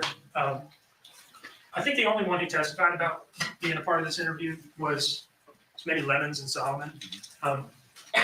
When we have people like that joined with and in the indictment, we say she made this false statement to all three of these people. Even if the evidence only shows it was Davis and one, like only one person testified of the three that they were the recipient of the statement, you can and should still convict on that. Even if if you look at it, it's like, well, that person didn't say they were there for it. You could still convict on that count. You should still convict on that count, because even if you were to omit the other person from the count, it's still a lie. It's still a lie. So sometimes we charge things with the word and between them, but you should read it as or. You can read it as or. We do it that way for technical legal reasons that I won't get into. We have to charge it with and, so we put them on notice of anybody that we might prove the count as to. But you can read the and in there as or, and you should read it as or. And I think that's something you read. I'm glad for that. Another thing about technical aspects of charges, these charges have Special Agent Brad Snyder as Bradford. That's his full first name. I don't know that came out on the witness stand. Little things like that do not prevent you from convicting on a charge. A little thing like the person's name, first name, whether it's Brad or Bradford, is not a material allegation in the charge. So little things. I mean, if it said somebody else entirely, if it said it was actually Joe Smith, Prosecutor, you're going off the rails here, man. You're explaining it too much. Just say read and is or, and the guy's name is Bradford. He's kind of emphasizing it a little too much right now, which I don't think is a good thing, because the jury may be going, why is this important? So he's made a couple of missteps, but so far he's been devastating with his closing arguments. And speaking of devastating, I just did a quick little bit of math, and I realized that we have reached the second tier of achievements due to all of your super awesome generosity here on this Thanksgiving Eve. And for those of you that know, the second tier is, let me just change this here for a quick second. Don't go anywhere, because we're gonna get right back to this. This is just the ritual we have to do when we unlock the second tier of. Oh, that's not what we want to do. That's what we want to do. The second tier of achievements, which is a shot of bad whiskey. Why would I drink bad whiskey? Well, because some of you think I hold my dogs behind a paywall, which is just a bunch of garbage. I would never hold my dogs behind a paywall. I just, out of appreciation for your generosity, I turn on the emotional support potato pig dog cam after we reach a certain level of support. I do it out of the generosity of my heart, not holding them behind a paywall, because that would be just horrible and awful. But enough of you think that the second tier of achievement is a bad shot to punish me for holding my dog behind a paywall. And although it has the coolest bottle ever, it is really, really bad whiskey. It's the Japanese Nika whiskey. It's in a samurai bottle. It's only available in the duty-free shops in the Japanese airports. So if you happen to be passing through Japan and you're in the duty-free area and you want a really cool-looking bottle of really awful whiskey, look for the Nika whiskey, gold and gold, superb whiskey aged in wood. It says, like, what else is it going to be aged in? Concrete? And in case you're wondering how good it is, well, it's guaranteed by their own experts. Their own experts have guaranteed this. So yeah, it's not good. So the punishment shot for you guys. Thank you for unlocking the second tier. Yay. Here we are. A shot of really bad whiskey. Aged in Chernobyl graphite. Christina, if it was aged in Chernobyl graphite, it would taste better than it does. So cheers. Oh God, that was a heavy pour. Oh, that that is not good.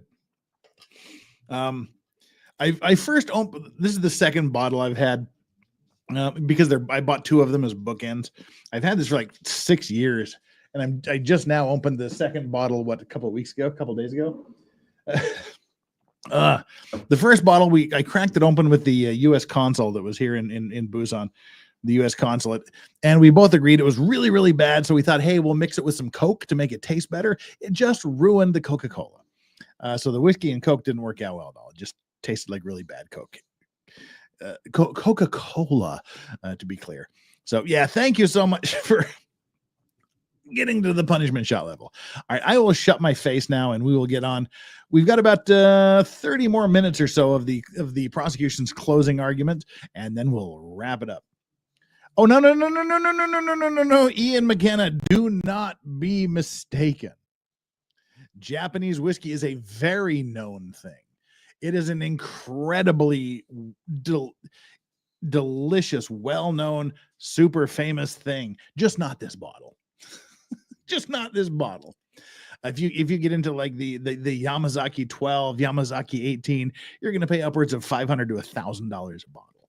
If you get into the Hibiki 17, you'll be paying $500-$600 a bottle. If you I've seen a bottle of 30-year Hibiki on sale for $18,000. There's some immaculate Japanese whiskey out here. Just not that bottle. That bottle is really, really bad. All right, enough of that. Let's get on with it. He said on the stand that his name is Brad, and the indictment says Bradford. You don't need to get wrapped around the axle on that. So anyway, she makes this false statement. It was not her, but rather Daniel Youngkin who drove to Azalea and disposed of Quentin's body. Now, that doesn't make sense for 100 reasons. One being that she'd already admitted to making that trip and given a false alibi for it, with a false explanation for it, like 15 times. And later, in her last interview on November 21, she would once again admit to it. But here's something even a little more probably direct than that. That same day, Melly, this bottle was only $40. It was really bad. She has this call with Danny because he's still like entertaining phone calls and things, even if they're not really together. And he asked her, "Where did you go when you left the house?" And she says, "Like I said, I went to get Georgia." She doesn't say, "What are you talking about? I mean, that was you. Remember, I was supposed to lie for you." She just once again admits on the same day that she's telling law enforcement that it wasn't her. She's admitting to Danny at a time where she doesn't think the police were listening, that it was actually her. So what did you do when you went out after I fell asleep?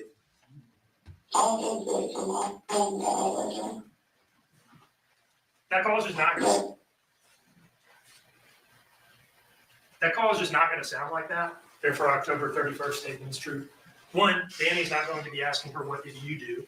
And two, she's not going to be answering that question. She's going to be disputing the premise of it. So let's talk a little bit more about Danny.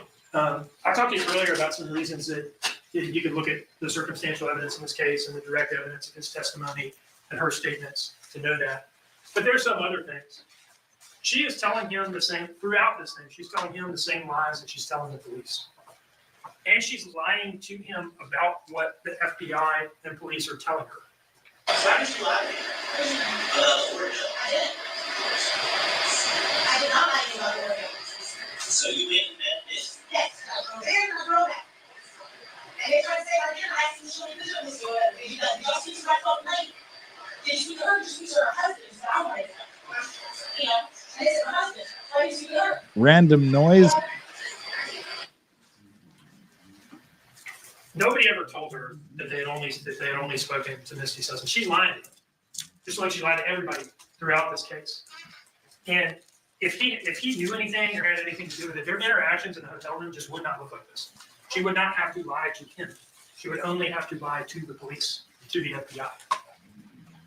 Like a half hour later, she tells a different lie. The first one was, hey, they told me that they only spoke to her husband. And now she says, yeah, you know, my impression was that they talked to her and she corroborated my story. Yeah, you read that, Miss. Wait a minute, Miss. And you said that. What she said? She confirmed it. Lindsay, no, it's not the house. It's a hotel room, and he didn't bug it. The FBI did with his cooperation. Oh, okay. This is the day of that interview with Bridget Brock. They said that they talked to Misty and then they didn't question me anymore about the ordeal. That is not an accurate characterization of that interview at all. She's lying to him, just like she's lying to the police and FBI. This guy didn't know anything. He didn't have anything to do with it. You heard from him directly. And one of the things the judge is going to instruct you on is how to evaluate the credibility of witnesses. And it's got a number of factors, this instruction, things for you to consider. The most important as they apply to Danny are his manner of testifying and his personal credibility as you observe. We would submit to you that he came in here and was just an open book, the guy doing his level best to tell you the truth. And there's some things about his manner of testifying that give that impression. One is he's not hiding anything. He's not covering anything up. I asked him, and this was not like rehearsed or anything. I asked him about the alcohol in the car, whether he would ever drink and drive. And he's on the stand under it, essentially admitting to a crime. Yeah, unfortunately, at that point in time, I would do that sometimes. Mr. Hilliard on cross-examination asked him some question to the effect of, you tried to say you were the responsible person in the home. He corrects Mr. Hilliard. Wait, I missed the dog swap. When did Yoda become Strawberry? He's taken ownership of his role in creating a certain environment in that house and certain behaviors. But he did not have anything to do with this. And he did not know anything about it. And it's kind of a shame what has happened to him, the effort that was made by her during the investigation for like a minute there to try to throw it on him. And some of the insinuations about him that have been made during this trial, and it might be made again in the defense closing argument. But you can assess Danny's credibility and consider the fact that he's corroborated by all of the circumstantial evidence in this case. One circumstance is that he was talking for like 2 months or so on a regular basis with two very experienced and savvy FBI agents, Special Agent Snyder and Special Agent Solomon. These people know what they're doing. Like Special Agent Snyder said, what the FBI has all these sophisticated techniques and resources and all that stuff. They love that word, resources. But at their core, what do? They talk to people. They talk to people. And they had extensive, it's not just his demeanor in the interviews. You know, I asked those questions, what was his demeanor like in the interviews? And it occurs to me, having heard all the evidence, that I think I might have been missing the point a little bit, and that's a little too narrow. It's everything that he did and said over like 2 or 3 months that convinced them at every turn that he had nothing to do with this and no knowledge of it. He is not capable of pulling that off if it's not true. He is not capable of conning Special Agent Snyder and Special Agent Solomon. He ain't that guy. Probably nobody is. And that brings us to the day of arrest, lies on November 21. After giving all these detailed stories and changing the details whenever that became necessary, the weight of the bag, how exactly she threw it in, the exact amount, the color of the ties on the bag, all that stuff. Now, it's I just don't remember at all. I don't remember anything from when I got home from 204 and saw Quentin safe in the crib to when I was driving home from Azalea and hit the railroad tracks and jerked back into, forming memories, I guess. Just totally absurd. Totally contrary to all these detailed cover stories she'd given to that point. And contradicted even in this interview. There's this line of questioning where Detective Lemons asks her, was Quentin in the trash bag? And she says, well, there were actually 2 trash bags, which is a new fact. He had another change. Even on the final day, she's still changing bags. And then Detective Lemons says, is that what Quentin was in? Or did you use a bag to dispose of Quentin? She says, I don't remember grabbing the bag. I was focused on throwing away the trash. So there's 2 things going on here. One is that she is admitting that she remembers what she did with Azalea. It was like 30 minutes after she said, I just have no memory. And she's now describing details again. And two, she's more or less admitting that, yeah, I threw Quentin in the dumpster. That's the only way to hear this. This is the closest you're going to get to a confession from this woman. All right? You can read this as a confession to concealing Quentin's death by throwing him in the dumpster. What's the last thing you heard before? And then it goes to turning back to Zelle. Have you seen the bed right when you go home or something? Like you can learn zip line and you saw him. Yeah, he's like that. So what else like you? Like 10 something, 2 parties. I'm just already home for that right trip. And that's less than real. All right, rhetorical question here. Why didn't they have these subtitles for what's going on when we were watching it the first time? So that we could have understood what the hell they were saying with this horrifically bad audio. Now we've got the subtitles telling us what they said. It would have been really, really nice to have this during the regular part of the trial so we could have followed along at home.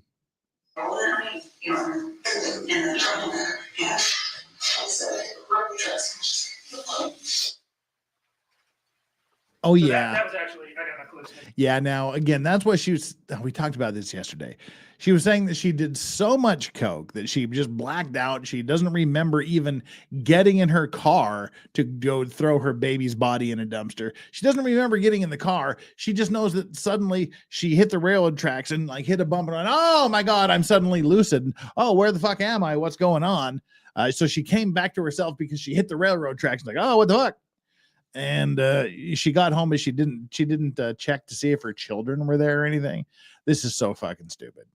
Stuff. That's actually just like the main story. That's the story for that day. I just don't remember 2-hour gap in memory. And then this is the bit about the trash bags. And what I'm urging you to view is something like a confession, the closest that you're going to get from this person. The story with Sam and Brad. There was not a trash bag there. Is that what Quentin was like? Before it was like 2 nights later. Spoiled food. Fucking bitch. Did you use a trash bag? I don't recall it, but I had a trash bag. Oh, no. And then there's this. This also is something like a confession that she did at the dumpster, what she's charged with doing. I'm going to say something. It's going to help with what Helen's asking right now. This is a very small fraction of the mountain. What that looks like at home is trash. And everything's looking right at is trash. You see how little those people are. Do you think that we could have found him if we didn't know that you put him in the dumpster and knew exactly that dumpster?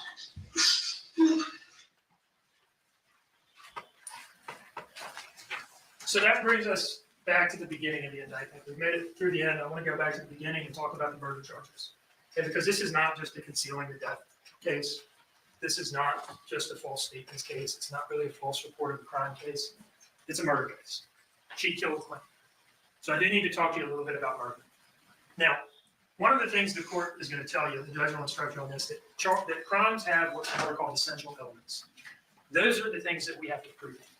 The essential elements of the crime.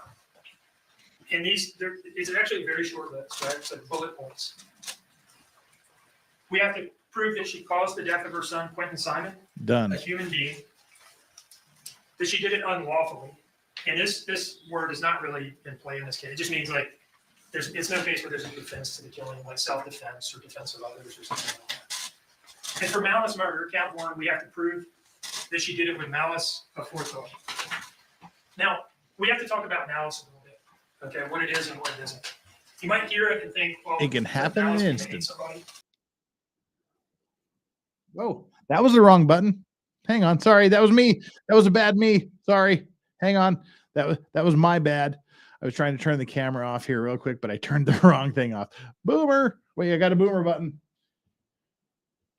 Where's my boomer button? I boomered the boomer button. Now there it is. Boomer. Sorry. Apologies. Yeah, share screen. All right, we're back. There we go. Let's skip back a little bit. Now, we have to talk about malice a little bit. Okay, what it is and what it isn't. You might hear it and think, well, doesn't malice mean to hate somebody? Well, first of all, there's some evidence of that in this case. But it's a legal term. It's a technical term. And the judge will tell you it is not necessarily ill will or hatred. Rather, it is simply the unlawful intent to kill. You may find malice when the circumstantial evidence, show that the defendant acted with the deliberate intention to unlawfully take the life of another person. State does not have to prove premeditation to prove murder. Perhaps in some states you do, but in Georgia, the state does not have to prove premeditation to prove malice murder. If a killing is done with malice, again, just simply the intent to kill. That's it. It is murder regardless of how briefly the malicious intent existed. No specific length of time is required for malice to arise in the defendant's mind. Malice may be formed in a moment. If malice was in the defendant's mind at the time of the act or killing, that is enough for the killing to be murder. Malice may be express or implied or both. You may imply malice when all the circumstances of the killing show an abandoned and malignant heart. The judge will also tell you on the issue of intent that you can infer that people intend the natural and probable consequences of their actions. And if you make an assault on a 20-month child that is enough to kill them, and she did, you can infer that she intended to do it. You don't get to smother a baby or punch a toddler, I should say, or punch a toddler in the abdomen such that it lacerates his liver or something like that, or strangle a 20-month-old toddler, and then say, well, I didn't mean to kill him. The only way to kill a healthy 20-month-old child is on purpose, straight up. Manner of death is not an element of the crime. I imagine that the defense is going to say, well, gosh, they didn't even tell you how it happened. What kind of world do we live in where a prosecutor has to stand up on the, in a courtroom in front of a jury and say, there's no reason to punch a toddler?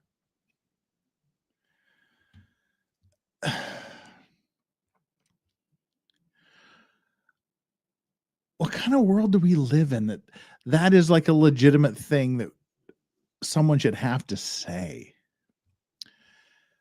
Oh my Lord, that, I don't know, for some reason that sentence just kind of hit me. There's no excuse to punch a toddler. Like, why do you have to be told that? All right, let's take a little breather here. Dara the Wholesome with the $2. She unalived that baby in self-defense, obviously. Yeah. Ugh. Fucking hell. Canonical Heat dropping the 20. It's nice to catch a live. Normally, I'm trapped in replay crew, Landia. We're so glad you're here for a live Canonical Heat. Even though this is a horrific trial, which is going to end in a couple of days. Thank you for being here, and I'm glad you could make a live.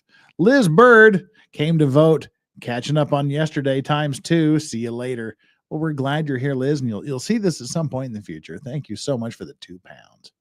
Deeply, deeply appreciated. Island asks, how is Yoda? Got to check on my buddy. And is autocorrect going to do me dirty like yesterday? Pantaloons. Really? I thought you said pantaloons yesterday. I didn't know that was a typo. Yoda, for those of you that didn't hear earlier, he had like this big kind of growth thing on his ear. I took him to the vet. The vet said, oh, he's burst a blood vessel in his ear. So they drained it. And they said, if it fills up again, he's going to have surgery. Well, it's filled up again. So at some point in the next couple of days, Yoda's going to have surgery to like cut open his ear, cauterize the blood vessel, stop the bleeding. And so that's something I got to schedule tomorrow. So he's doing okay. Just has that little minor malfunction. But other than that, we're good. Mike Middleton, how you doing, brother? Mike Middleton with the $2, with the oddly specific $2.79 Canadian. Less yapping, more drinking the moonshine. Lol. Marcia Noga says, happy Valentine's Day. Where the hell did that come from? Happy Thanksgiving, Jeff. Are you smoking anything today? Yes, I have been smoking the Sutliff Frosty Mint. I like smoking minty tobacco in the winter. For some reason, it's just really soothing. And Sutliff is super, uber, ultra, super, hyper minty, and I love it. I'm a mint head. Sutliff Frosty Mint tobacco is what I'm smoking in the pipe today. Thank you for asking. And Ian McKenna says, how many times have you watched Star Wars? Uncountable, like quite literally uncountable. Probably well into the hundreds. No joking. And Mary Jane, not really Sarah, says, Ian, bro, Irish whiskey is disgusting, but I'd love some. That is objectively fact, just false. And Jonathan Irwin says, now if I were to compare Jameson to Glenlivet, actually, okay, Glenlivet would win that, but Irish whiskey is not a bad thing per se. There just like everything, there's some good stuff, there's some bad stuff. Jameson is not the best Irish whiskey that's out there. It's if you're Catholic, I apologize. It's a very Catholic whiskey. I prefer the Protestant Bushmills, but also coming from the I believe Redbreast comes from the Jameson distillery. But if you think Irish whiskey is bad, go out and search for some Redbreast. The Redbreast 12-year is okay, is great. The Irish whiskey, the Redbreast 12-year cask strength is phenomenal. The Irish whiskey Redbreast 21-year is exquisite. Dude, don't just cast aspersions because you've had Jameson base in a bottle. It's not the greatest. There's much more delicious stuff out there. All right, that cleanses our palate, so to speak, a little bit, shakes out the dust from this horrific testimony. But it's time to get in here and wrap up the prosecution's closing arguments. Manner of death is not an element. We do not have to prove exactly how she did it, and in this case, how could you? Tullamore, do has some good stuff. She threw him in a dumpster so that he got ground up into little pieces. Now she wants to come in and say, can't catch me, you don't know how I did it. It is not an element that we need to prove. All the facts show that her intent was that he never be found at all, right? And that she get to just forevermore be the sympathetic mother of a missing child. Maybe go on, Dr. Phil every 5 years and appeal to the public for his return. And the next best thing for her, in her mind, is that he be so torn apart that the experts, despite their best efforts, can't tell exactly how she did it. But it doesn't matter because we don't have to prove it. And that is a sensible rule. That is a sensible rule. And I'll tell you, don't have to prove how or why. Around the axle on that, you go back there and you say, well, gosh, how can we ever? No. You are getting played in the worst way. You are getting absolutely played. If you do that, you're bringing her plan to completion. You are telling her, hey, great job. You did a good enough job with the cover-up that you get to escape. Nobody likes to get played. Don't get played. There are 2 other murder counts on the indictment. Both of them are felony murder. Felony murder does not require the intent to kill. It just requires that you cause somebody's death in the course of committing a felony. Those 2 felonies, the first one is aggravated assault. You know what an assault is. It's just any kind of attack on a person of any sort. An aggravated assault is an assault that's done with an object that, when used defensively against a person, did result in serious bodily injury. And it did result in serious bodily injury because Quentin is dead. The identification of what the object was is not an element. The object in this context can be anything. And there are 100 cases from the Georgia Supreme Court saying as much. It can be your hands, it can be your feet, it can be a pillow, it can be the side of the pack and play, the corner of the pack and play. It could be your fist. It could be a blunt object that you pick up. It could be a sheet. It could be a blanket. The only way that he's dead is if she made an assault on him with an object of some nature. And we do not have to prove what it is. People do not do this sort of thing in front of witnesses. And they don't like to talk about it. Count 3, felony murder, is based on the felony of cruelty to a child in the first degree. You commit cruelty to a child in the first degree when you cause cruel and excessive physical pain to a child.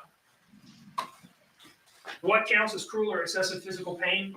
There's no legal definition of what counts as cruel or excessive. That's for you to decide. And this is pretty straightforward here, right? The thing that she did to him was enough to cause him to die. It hurts to die. Right, so she committed this felony. This count also, it has the word malicious in it. It says maliciously causes cruel or excessive physical pain. It's a different meaning of malice from in the context of malice murder, where it means intent to kill. Here it just means it wasn't an accident. Whatever you did on purpose. It wasn't an accident. And as with the previous two counts, the specific manner of the infliction of the pain, how exactly she hurt, is not an element. It's not something that we have to prove. So nobody wants to believe that a mother would do this. That's what I was saying. Nobody wants to believe. You'd bend over backwards to believe it was anything but. That's exactly what I was saying. Killing or an intentional assault that resulted in his death. The police did not want to believe that. But the problem is all the evidence. Right? The problem is all the evidence. The police looked at every possibility. Right? There are only so many ways to die. There are only so many ways a healthy, robust toddler can die. If you have kids, you know that at 20 months old, at nearly 2, a little kid is like a bowling ball. They're tough. They're resilient. They don't just die. It takes something happening. I mean, yeah, there's like car accidents and things like that. That's not what we're talking about here. They ruled out accident. They asked her 100 times whether there was some kind of accident. Tell us. If there was, tell us. And she never would, because the truth was unspeakable. All of her actions after the fact, immediately after the fact, the flashlight, the living room door, all that stuff, not yelling and saying, oh, something happened. Danny, help me. Fleming's not breathing. All that stuff, everything she did is totally incompatible with there having been some sort of accident. In her final interview on November 21st, when she's been told that she knows she's being arrested for murder. For murder. This is like interview number 15. Now would be the time. If it was anything but that, anything but murder, anything but an intentional killing, anything but an intentional assault that resulted in his death, now would be the time to say it. And she doesn't, because that's not what happened. This investigation ruled out accident. The evidence ruled out accident. This is something that they would have been happy to hear had it been true. There was no medical event. That's something that people, you're looking at a charge like this, it's natural to look at a way out of it. Is there some other way we can go to avoid this conclusion? Nobody wants to believe this. Well, they looked into that. They got all of his medical records for his whole short life. Right? All of Quentin's medical records. And we put in front of you 2 doctors who had like the most direct treatment of him and the most recent in time to when he was killed. It's like a combined 60 years of medical experience. And they said, no. If you're looking for an out there, you're barking up the wrong tree. It wasn't that. Dr. Quinta said Quentin was thriving. And Dr. Birch told you how minor and unconcerning these things were. It was not. Okay, this is actually a good thing that they're doing, that the prosecutor's doing. He's not saying how it happened. He's eliminating ways that it didn't happen. So that's very good, because he's eliminating the possible ways that it could have happened. It didn't happen this way, it didn't happen this way, it didn't happen the other way. And that's leading to the conclusion that the only way it could have happened was intentionally. So that's actually a very good approach. Even though he doesn't have to show how it happened, he's doing this for the sake of the jury, to shut off any questions they might have regarding how it happened. He's like, we don't know how it happened, but we know how it didn't happen. And how it didn't happen was anything rational that you can conceive of to explain how a 20-month-old would suddenly turn up dead.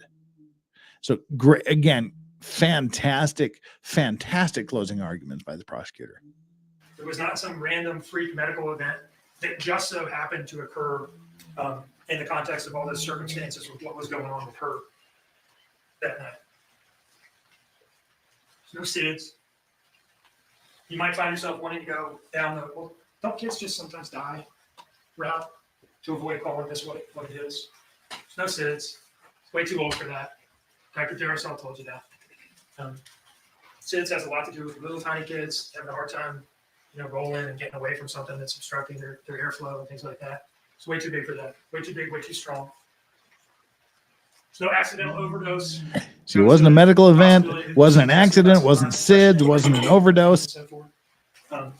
One, it seems like they were, actually fairly careful with that, and it's expensive, and you're not going to lay it around and so forth. Her kid didn't Then you test heard from a positive for forensic cocaine. toxicologist, right? Who looked at a bunch of stuff and didn't detect any of that on or in anything, including Quentin's brain tissue. Right, so they looked at all this stuff, and there are only so many ways to die. This was murder. There is nowhere else to go. This was murder. She killed him. Now, here's an instruction that's we really need to talk about in this case. Voluntary intoxication is not a defense. It is not a defense to a crime if you became intoxicated on purpose and then committed a crime. And that's a lot of what is going on here. She's essentially saying that is what happened. Take my responsibility. That is classic voluntary intoxication. Getting so fucked up that you do something. Holy crap. He just dropped an F-bomb. He was paraphrasing. He was paraphrasing Leilani when she said, if I was so fucked up that I did something, then I'll take responsibility. But he just dropped the natural F-bomb himself. Holy crap. Exactly. You're here all picking up on that too. Drop the F-bomb, bruh. The F-bomb. Yeah. Knew that. I didn't know that was coming. Okay, if he yeah, the prosecutor is going all out. Now, if he was just quoting her and saying, as she said, if I was so fucked up that I did something, then so be it. I would take my responsibility. But he's just like, yeah, she's just so fucked up she did something. Holy crap. I must admit, I'm surprised, A, that the prosecutor's doing this, and B, he's getting away with it. Damn. Coming with the F-bomb out of left field. Holy cow. Good for you, brother. Holy smokes. That is what happened. I did something. I would take my responsibility. That is classic voluntary intoxication. Getting so fucked up that you do something. Holy crap. You don't get to drive drunk and wipe out a family floor and come out of your blackout. She wasn't blacked out. She's lying about that. And say, oh, my bad. You guys didn't know I was drunk. And then the court system says, oh, you were drunk? Oh, man, forget about it. That's not how it works. That would be crazy if that were how it worked. A huge percentage of people that commit murder are under the influence of something. But you're responsible for your own actions. And by the way, if you're intoxicated to the point that it's impacting your faculties, and what comes out is that you murder that child that you don't like. Yeah, it kind of makes it worse. That was in there somewhere. Some people think the truth comes out when you're intoxicated. That was in there somewhere. Damn. This is not a defense. So let's just look at a couple clips of the most she could say in her defense in this case. What do you think people are going to say when you're that You're traumatized. Trauma is exactly what I'm saying. Oh, I can see that. It's not that I was letting out. It's not like I wanted to. Lack of premeditation and it having been an impulsive thing is not a defense to murder. Most murders are impulsive snap decisions. Yep. Every now and then, Sarah Boone found that shit out. Hit by like a contract killer or something like that. Most murders are just somebody snapping and killing somebody. And malice can be formed in an instant. There is nothing about what she's saying here that makes this anything other than murder. And it sounds like a confession to the state. I don't know if I did something that I'll take my responsibility. If you're going to do whatever you'll find, I'll take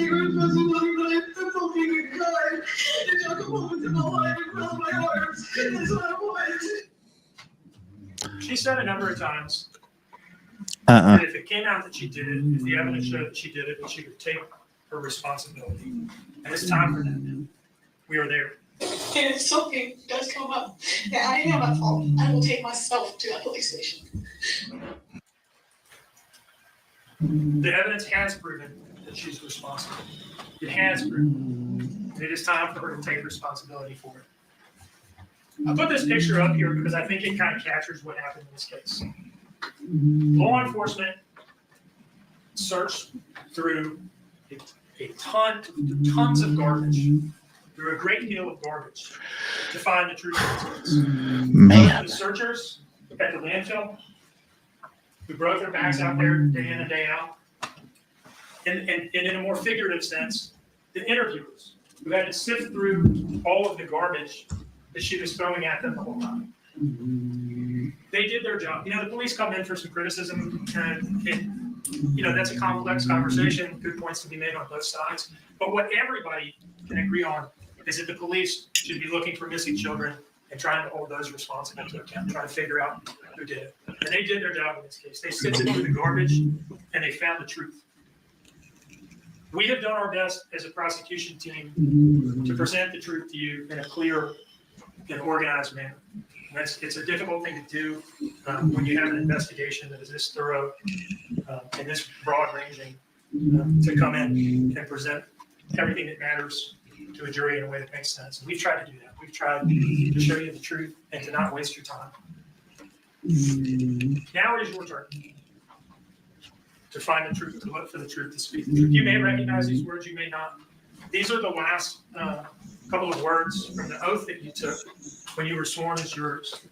And you promised to a true verdict give according to the evidence. And a true verdict give according to the evidence. So help you God. That's what you had to promise to do. Now, Quentin is gone.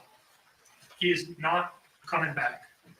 Depending on what you believe, Quentin is either with God or his short life on earth was all he ever had. I know what I prefer. He is gone. There's really nothing we can do for him. The only thing we can do, really, the only thing we can do in any murder case, the only thing we can do to honor his memory is to just simply tell the truth about what happened to him. Tell the truth about what happened to him. And don't perpetuate the defendant's lies that this was anything but murder. I expect that you're going to hear about the burden of proof in the defense closing argument and the concept of reasonable doubt. And, when all the evidence is against you, really the only play is to argue the burden of proof and talk about reasonable doubt and hope somebody gets wrapped around the axle. Good point. The judge will give you the instruction on reasonable doubt, and you'll see that the words common sense are right in there. Common sense are in there. It's right in it. That's the core of what it's all about, is just getting back there and applying your common sense. And we are confident that if you go back in the jury room and you apply your common sense in this case, that you'll return a verdict that speaks the truth about what you did to Quentin. Thank you. And that is the end of the prosecution's closing arguments. To go directly into defense closing argument, I believe this is a good time for a break. So let's. The time now is 11:36. Let's take about a 15-minute break. Let's come back ready to get started at 11:50. All right. You're exiting. All right, that's where we'll end it today here with just the prosecution's closing arguments. And tomorrow, for those of you watching live, it doesn't mean anything to you watching on replay. Tomorrow is Thanksgiving in the U.S. I have a Thanksgiving dinner appointment with some feller expats where we're going to have a nice Thanksgiving dinner, which means I will be eating a lot, slipping into a food coma, hopefully drinking too much and enjoying Thanksgiving. Please, people, currently we got 455 people here across YouTube, Twitter, and Rumble. Don't leave yet. I got a few things I want to talk to y'all about. Seriously, like from the bottom of my heart, there's a few things I want to talk to you about. So please don't leave just yet. While you're listening to me, please consider going over there and hitting the like button. Just going down there, hit the like button, hit the subscribe button. Those of you on Rumble and Twitter, pop on over to Legal Vices over on YouTube and subscribe to me. You won't regret it. I hope. Yeah, so tomorrow is Thanksgiving. There will be no show here. We'll resume with the defense's closing arguments, and hopefully we'll be able to get through the prosecution's rebuttal. Hopefully we'll be able to do the defense closing and the prosecution's rebuttal on Friday. Then on Monday we got a couple things going. Let me check the calendar to make sure I'm not hallucinating. Yeah, Monday. Hopefully we'll be able to do 2 verdicts. Hopefully we'll be able to do the LEILANI Simon verdict, but also Monday, December 2nd is the Sarah Boone sentencing. So hopefully we'll get to do both of those on Monday. If we have to do LEILANI Simon's verdict on Friday, if they go that quickly, then we'll do so. But otherwise, Monday will be the verdict in the LEILANI Simon trial and the sentencing, because we all know that even though we don't know for sure, wink, wink, nudge, nudge, she's going to be found guilty. So hopefully the verdict and sentencing of LEILANI Simon on Monday, as well as the sentencing of Sarah Boone live on Monday. Then we're back to normal things. We'll probably Tuesday and Wednesday of next week we'll watch some body cam stuff, some court stuff, just to chill and relax for a couple days. Thursday will be the beginning of our new retro trial. Friday, I don't know yet. We'll just have fun. Probably Laura Owens tonsil twin stuff. But all that aside, before we wrap this up, before we finish the last show before Thanksgiving, I really want to just let all 439 of you watching live and all of the thousands that are going to watch on replay, and anybody that happens to stumble across this. I've been doing this YouTube thing here now for almost exactly 2.5 years. 2.5 years and like 2 weeks. And I'm so grateful, so thankful to each and every one of you.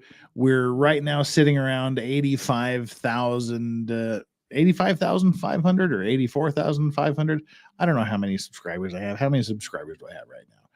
As of right this moment, we have 84,289, which is less than 16,000 away from 100,000 subscribers in just 2.5 years. That's insane. And I'm so grateful to those of you that hang out here every day, that miss me when I skip a day. Those of you that just pop in and you like what you see, the amount of support you've shown over the past 2.5 years, the real life friendships that I have made with many of you. And I mean, just off the top of my head, Ozzy Overlord, Waifu Kron Jess, Flux. We've kind of made this deal where we hang out every year together and kick it. The online friends are too numerous to mention. Other creators, some of you here in chat. I'm so thankful for everything. And you look at these horrific trials like LEILANI Simon and Sarah Boone, and you think, we occasionally get down on ourselves. We sort of feel like we're in the dumps. Life throws us some really hellacious fucking curves that we don't expect. It takes loved ones. It gives us horrific illnesses and diseases that we have to struggle and fight against. But then you see some of this just pure evil, just pure bad seed stuff. And you think, it could be a lot worse. For everything I have, I'm so thankful and grateful. And I'm so thankful and grateful to each and every one of you that have had anything to do with me, that have crossed paths. And it's weird that I have this many subscribers and this many people that are here routinely and daily. I don't have really any trolls that I can point to and go, you are definitely a troll. There are people that disagree with me. There are people that hate my takes on a few things, but I don't feel like I have any real enemies. And that is so weird to me because I look at much smaller channels that have like lines of haters and shit. And, you know, I'm glad that we can have intelligent discussions. We can disagree on things, but at the same time, we respect each other's opinions, and we know where the lines are. We know where the lines of decency are, and we try not to cross them. And I'm really thankful and grateful for that. And I don't want to get too sappy and weird here, but it truly does touch my heart that you guys are so kind, so gracious, so giving, so generous, and are just so much fun to be around. And I every day I just think if it wasn't for, I would have no reason to do this. I wouldn't want to do this. You know, I have my ADHD things to worry about, but some of the stuff you guys say in chat is so hilarious. And when I have the opportunity, I like to, because I catch probably maybe 25 to 30% of what happens in chat while I'm trying to run the show and do all the stuff on 3 different monitors and all that shit. But I when I have the opportunity, I like to go back and watch and just look at chat or quickly read through the chat transcript. And you guys make me laugh so hard sometimes. The stuff that I'm just so sad that I missed live, but yet I'm so glad I missed live because it would completely derail things and cause me to laugh out loud. You know, I don't know how to express. I'm rambling now because I really don't know how to express the level of thankfulness and gratitude that I have for each and every one of you. You know, and I don't take anything for granted. I had nothing before I did this. I have something now, and it's literally due to each and every one of you, whether you give $1 once or whether you're one of the deeper pocket OG Uber supporters that drop memberships and super chats like they're going out of style. It's all the same to me. It's all you giving your hard-earned money to me for just doing my best to try to put a smile on your face, try to give a little insight into what's happening, to try to take the edge off of some of the uber serious stuff, and just to have a good time generally. You know, I know it's you parting with your hard-earned cash, and I have no right to expect it. I expect nothing, and I take nothing for granted. Like I said, whether it's a $1 super chat or sticker or a 500, not that I've ever had a $500 super chat. I don't think I have. I think the highest super chat I ever had was $300. But whether it's a $1 sticker or a $300, $500 super chat, it's all the same to me because it's you parting with your hard-earned cash and giving it to me for some reason that I will never truly understand. And even those of you that can't afford it, and I don't want anybody to ever send me anything they can't afford to part with. That's just a fact. Just the fact you're here watching it means an absolute. I mean, it means so much to me. So thank you very, very much. I appreciate everything. I appreciate the discourse we have. I appreciate the disagreements we have, and I appreciate all of you supporters. And this is the time to talk about. This is Thanksgiving. I'm giving thanks from the very, very bottom of my cold, dead Lorax heart to you guys for everything that you've done, for what you've made of me. You have made this channel what it is. I haven't fucking made this channel what it is. I'm just doing my stupid shit back when, you know, now is when I had 0 subscribers. I'm just doing me. You have built this channel. You have made this channel what it is. You make me want to be here every day. Thank you so much from the very, very, very bottom of my heart. Everybody, whether you're in the US or not, I want tomorrow to be something special for each and every one of you. And just know that whatever happens, you have my thanks for being a little part of my world. You know, for me getting to know you, however tangentially. You guys are freaking awesome. Love each and every one of you. With that, I'm going to send you out into the wild now. Let's bring up Doggo Cam here for just a quick second. Strawberry, we'll have a good night. See, she knows. Straws. And over here we got Yoda. Yoda's just sawing logs. They're doing like snoring in stereo. I'll keep you up to date on Yoda's ear surgery. I'm going to schedule it tomorrow. Hopefully we'll get it done over the weekend or very, very, very early next week. I'll let you know how it goes. And thanks again. Oh, Sushi Q. Susie Q. See, now I'm going to say Sushi Q because that's how Sushi from Sushi and the Banshee spells sushi. It could be Susie Q, but I'm going to go with Sushi. Sushi sending the heart $1.99 sticker. Thank you so much for getting that in under the wire. Rare in the History says, I'm usually lurking, listening while doing stuff, but it's always fun when I can jump into chat. It's a membership that I'm going to make sure I can afford as long as possible. And again, if there comes a time when you can't, don't do it. Do not ever. I want zero people to ever feel pressured to give anything. Just do what you want. And I will appreciate crumbs, huge amounts, or nothing at all. Right, guys. I think that's about it.